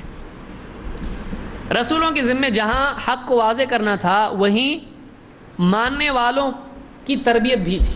یہ نہیں کہ بس بتا دیا اور چلے گئے، نہیں، بلکہ ان کے ذمے یہ بھی تھا کہ جو لوگ مان لیں، جو لوگ نہیں مانیں ان پر حجت تمام کر دیں، اور جو لوگ مانیں ان کو سکھائیں، ان کی تربیت کریں، ان کو پاک صاف کریں، ان کو اچھا انسان بنائیں، ان کو ایجوکیٹ کریں۔ یہ تربیت بھی رسولوں کے ذمے تھی۔ خصوصاً محمد صلی اللہ علیہ وسلم کے بارے میں اللہ نے فرمایا لَقَدْ مَنَّ اللَّهُ عَلَى الْمُؤْمِنِينَ إِذْ بَعَثَ فِيهِمْ رَسُولًا مِّنْ أَنفُسِهِمْ۔ اللہ تعالیٰ نے بہت بڑا احسان کیا ایمان والوں پر جب انہی میں سے ایک رسول ان میں بھیجا، جو رسول کیا کرتا ہے، یتلو علیہم آیاتہ ویزکیہم، جو اللہ کی آیتیں پڑھ پڑھ کر انہیں سناتا ہے اور ان کا تزکیہ کرتا ہے، ان کو پاک کرتا ہے، ویعلمہم الکتاب والحکمہ، اور ان کو کتاب و حکمت کی تعلیم دیتا ہے، وَإِن كَانُوا مِن قَبْلُ لَفِي ضَلَالٍ مُبِينٍ، اور اس سے پہلے تو ان کا حال یہ تھا کہ کھلی گمراہی میں پڑے ہوئے تھے۔ تو رسول کے ذمہ کیا ہے؟ صرف آیتیں پڑھ کے سنانا نہیں، بلکہ لوگوں کو پیوریفائی کرنا، ان کو پاک صاف کرنا، اخلاقی اعتبار سے، دینی اعتبار سے نہلانا دھلانا، ان کو اچھا انسان بنانا، نکھارنا ان کو۔ تو وَيُزَكِّيهِمْ وَيُعَلِّمُهُمُ الْكِتَابَ وَالْحِكْمَةَ، اور کتاب و حکمت کی بھی ان کو تعلیم دیتے ہیں، اس سے پہلے وہ کھلی گمراہی میں پڑے ہوئے تھے۔ تو رسول کے ذمہ یہ بھی تھا کہ لوگوں کی تربیت کرے، ان کی جو مانتے ہیں، ماننے والوں کی تربیت بھی ان کے ذمہ تھی۔ لیکن رسولوں کے معاملے میں یہ بھی یاد رکھیں کہ رسول اللہ کی طرف سے آنے والے دین کو پہنچانے والے اور اس دین کی، اس علم کی بنیاد پر لوگوں کی تربیت کرنے والے تھے، لیکن رسولوں کے ہاتھ میں یہ ہرگز نہیں تھا کہ وہ اس دین میں، اس حکم میں، اس علم میں اپنی طرف سے تبدیلی کریں۔ رسول کے ذمے اللہ کے پیغام میں تبدیلی بالکل نہیں تھی، اللہ کی شریعت میں تبدیلی ان کے اختیار میں نہیں تھی۔ مثلا اللہ تعالیٰ قرآن کریم میں فرماتا ہے وَإِذَا تُتْلَى عَلَيْهِمْ آيَاتُنَا بَيِّنَاتٍ، جب ان کفار پر اللہ کی واضح آیات پڑھی جاتی ہیں، قَالَ الَّذِينَ لَا يَرْجُونَ لِقَاءَنَا، وہ لوگ جو ہم سے ملنے کی امید نہیں رکھتے ہیں، یعنی آخرت کا عقیدہ نہیں رکھتے ہیں، آخرت کو نہیں مانتے ہیں، کیا کہتے ہیں؟ ائْتِ بِقُرْآنٍ غَيْرِ هَذَا أَوْ بَدِّلْهُ، وہ کہتے ہیں یہ قرآن ہم کو نہیں چاہیے، دوسرا قرآن ہم کو لے کے آؤ۔ کیا ڈیمانڈ ہے؟ مشرکین کیا کہتے تھے؟ یہ قرآن نہیں، اس میں کیا ہے، ہمارے سارے بتوں کی برائی ہے، اس میں اتنی حرام چیزیں کر رہے ہیں، اتنے ساری برائیاں بیان کر رہے ہیں ہماری، سب اس میں ہمارا برائی آ رہا، یہ نہیں، ہم کو دوسرا قرآن لے کے آؤ، تھوڑا اچھا والا، اپڈیٹڈ لے کے آؤ دوسرا۔ ائْتِ بِقُرْآنٍ غَيْرِ هَذَا، اس قرآن کی بجائے کوئی دوسرا قرآن لے آؤ۔ اچھا وہ ایسا نہیں کر سکتے، او بدلہ، یا اس میں کیا کرو، تبدیلی کر دو، ماڈیفیکیشن اس میں کر دو ہمارے حساب سے، یا تو قرآن ہی دوسرا لاؤ، ٹوٹل نئی کتاب لے کر آؤ، یہ نہیں، کینسل یہ، یا ٹھیک ہے یہی کتاب لیکن اس میں چینجز کرو، او بدلہ۔ اللہ نے کیا فرمایا؟ قُلْ مَا يَكُونُ لِي أَنْ أُبَدِّلَهُ مِنْ تِلْقَاءِ نَفْسِي، اے نبی آپ بتاؤ ان کو، آپ اعلان کرو اس بات کا کہ میرے اختیار میں ہرگز یہ نہیں ہے کہ میں اپنی طرف سے اس میں تبدیلی کروں، اپنی طرف سے میں اس میں تبدیلی کروں، یہ میرے اختیار میں نہیں ہے، میں قرآن میں کچھ بدل سکتا ہوں نہیں۔ اسے آپ یاد رکھیں کہ اللہ کے نبی صلی اللہ علیہ وسلم نے قرآن کی صورتیں اور آیتیں جس ترتیب سے آئیں اور جس ترتیب سے آج قرآن ہے وہ الگ ہے کہ نہیں ہے؟ پہلی صورت کون سی نازل ہوئی؟ اقرا، لیکن اقرا کون سے پارے میں ہے؟ 30ویں۔ تو یہ جو ترتیب ہے یہ کس کی ہے؟ اپنے طرف سے دی اللہ کے نبی صلی اللہ علیہ وسلم نے، میرے اختیار میں نہیں ہے کہ میں اپنی طرف سے اس میں کوئی الٹ پلٹ، کچھ تبدیلی، کچھ ہیر پھیر کر دوں، میرے اختیار میں نہیں ہے۔ ان ابدلہ من تلقاء نفسی، میں اپنی طرف سے اس میں تبدیلیاں نہیں کر سکتا ہوں۔ ان اتبع الا ما یوحى الی، میں تو بس اسی وحی کی پیروی کرتا ہوں جو میری طرف بھیجی جاتی ہے. میرے پاس جو میسج آتا ہوں میں ویسا کرتا ہوں, جو پیغام آتا ہے, جو حکم آتا ہے, میں بس وہی کرتا رہتا ہوں. میں اپنی طرف سے کچھ بھی نہیں کر سکتا, کوئی چینج نہیں کر سکتا. ہاں, اللہ ہی کی طرف سے پیغام آئے کہ یہ آیت منسوخ, تو پھر میں اس کو چھوڑ دیتا ہوں. میں اپنی طرف سے کسی آیت کو منسوخ کر سکتا ہوں؟ نہیں. میں تو بس اللہ کی طرف سے آنے والی وحی کی اتباع کرتا ہوں. انی اخاف ان عصیت ربی عذاب یوم عظیم. میں ڈرتا ہوں کہ کہیں میں نے اپنے رب کی نافرمانی کی تو مجھ پر ایک دردناک, ایک بہت ہی سنگین دن کا عذاب آ جائے گا. قیامت کے دن مجھ پر عذاب آئے گا. میں ڈرتا ہوں اللہ سے. اگر میں اللہ کی نافرمانی کروں تو مجھے ڈر ہے کہ کہیں مجھ پر ایک بھیانک دن کا عذاب نہ آ جائے. تو نبی بھی اللہ سے کیا کرتے تھے؟ ڈرتے تھے. اپنی طرف سے تبدیلی اللہ کی وحی میں کر سکتے نبی؟ نہیں. اسی لیے جو بھی حدیث میں ہے وہ قرآن کی تبدیلی نہیں ہے, وہ قرآن کی تفسیر ہے. تو یہاں پر یہی کہا گیا کہ رسول جو بھی کہتا ہے, جو بھی کرتا ہے, وہ اپنی طرف سے نہیں کرتا, اللہ کی طرف سے کرتا ہے. ان اتبع الا ما یوحی الی. یہ سورہ یونس کی آیت نمبر 15 ہے. اسی لیے اللہ کے نبی صلی اللہ علیہ وسلم نے مسلم کی روایت میں فرمایا انہ لیس بی تحریم ما احل اللہ لی. اے لوگو, میرے بس میں بالکل نہیں ہے کہ اللہ نے جو میرے لیے حلال کیا ہے میں اس کو حرام کر دوں. میرے بس میں, اختیار میں نہیں ہے کہ اللہ نے جو میرے لیے حلال کیا ہے میں اس کو حرام کروں. یعنی حلال کو حرام نہیں کر سکتے, نہ حرام کو حلال کر سکتے ہیں. یہ مسلم کی روایت ہے. اسی طرح سے رسولوں پر صرف دعوت دینا اور پہنچانا نہیں تھا, جیسا کہ آپ نے پڑھا سنا ان اتبع الا ما یوحی الی. رسولوں پر یہ بھی لازم تھا کہ وہ دوسروں کو دعوت دینے کے ساتھ ساتھ اللہ کی وحی پر خود بھی عمل کریں. رسولوں پر اللہ کے حکم پہنچانے کی ذمہ داری جہاں تھی, وہیں اللہ کے حکم پر عمل کرنے کی بھی ذمہ داری تھی. ان کے لیے ایکسیپشن نہیں تھا کہ تم عمل کرو نہ کرو چلے گا, پہنچاؤ لیکن لوگوں تک. ایسا نہیں تھا. پہنچانا بھی پڑے گا, عمل بھی کرنا پڑے گا. تو جتنے رسول تھے یہ جہاں مبلغ تھے وہاں مؤمن اور عامل بھی تھے, مسلم بھی تھے. ان پر یہ بھی لازم تھا کہ تم کو بھی عمل کرنا پڑے گا اس پر. بلکہ بعض مسائل میں دوسروں کے مقابلے میں ان پر سختیاں اور تنگیاں زیادہ تھیں. جیسے اللہ کے رسول صلی اللہ علیہ وسلم عام لوگوں کے لیے, ایک غریب کے لیے صدقہ لینا کیا ہے؟ جائز ہے. لیکن اللہ کے نبی صلی اللہ علیہ وسلم پر کیا تھا؟ جائز تھا. آپ کے لیے صدقہ حرام تھا, صدقہ حرام تھا. تو یہاں پر اللہ نے رسولوں سے کہا یا ایھا الرسل کلوا من الطیبات واعملوا صالحا انی بما تعملون علیم. یہ سورہ المؤمنون کی آیت نمبر 51 ہے. اللہ نے کہا اے رسولو, اے رسولوں کی جماعت, یا ایھا الرسل, اے اللہ کے رسولو, کلوا من الطیبات, صرف پاک چیزوں میں سے کھاؤ, حلال چیزوں میں سے کھاؤ. وَاعْمَلُوا صَالِحًا, اور نیک عمل کرتے رہو. انی بما تعملون علیم, میں تمہارے اعمال سے باخبر ہوں, میں جانتا ہوں تم کیا عمل کر رہے ہو. انی بما تعملون علیم. یہاں کہا گیا کلوا من الطیبات واعملوا صالحا, صرف طیب چیزیں کھاؤ. رسولوں کے لیے خاص حکم تھا کہ اپنے کھانوں کا خیال رکھو, حلال و حرام کی تمیز خاص دھیان دو اس کے اوپر, اور نیک عمل کرتے رہو, عمل بھی اچھے کرو. اپنی غذا صحیح رکھو اور اپنے عمل کو صحیح رکھو. بعض علماء نے اس سے اشارہ دیا کہ رسولوں کو بھی یہ حکم ہے کہ حلال کھاؤ, طیب کھاؤ اور نیک عمل کرو. اس میں نیک عمل کرو سے پہلے کہا گیا کیا؟ حلال کھاؤ. یعنی کتنا اہم حکم ہے حلال کھانا. نیک عمل کرنے سے پہلے کہا گیا حلال کھاؤ, اور کہا کہ انسان کی غذا کا انسان کے عمل پر اثر پڑتا ہے.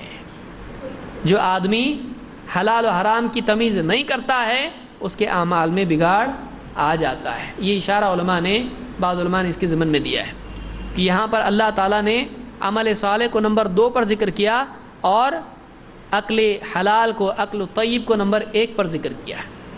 تو دونوں چیزیں یہاں پر اللہ نے بیان کی کہ طیبات میں سے کھاؤ اور نیک عمل کرو. تو آدمی کی غذا کا اس کے عمل پر اثر پڑتا ہے. سب سے بڑا آپ دیکھیں اثر کیا ہوتا ہے, آدمی جب حرام کھاتا ہے اور اللہ سے دعا کرتا ہے تو دعا قبول ہوتی ہے؟ اللہ کو پکارتا ہے، اللہ اس کی پکار کو سنتا نہیں ہے، اس کو قبول نہیں کرتا ہے۔ تو آدمی کے لیے بہت ضروری، تو رسولوں کے لیے بھی یہ تھا کہ وہ حلال کھائیں اور نیک عمل کریں، تو ان کے لیے بھی ضروری تھا کہ وہ اپنے اعمال کو صالح بنائیں، وہ اللہ کے حکموں پر خود بھی عمل کریں۔ انی بما تعملون علیم، میں جانتا ہوں تم کیا عمل کرتے ہو۔ تو یہ سورہ المؤمنون کی آیت نمبر 51 ہے۔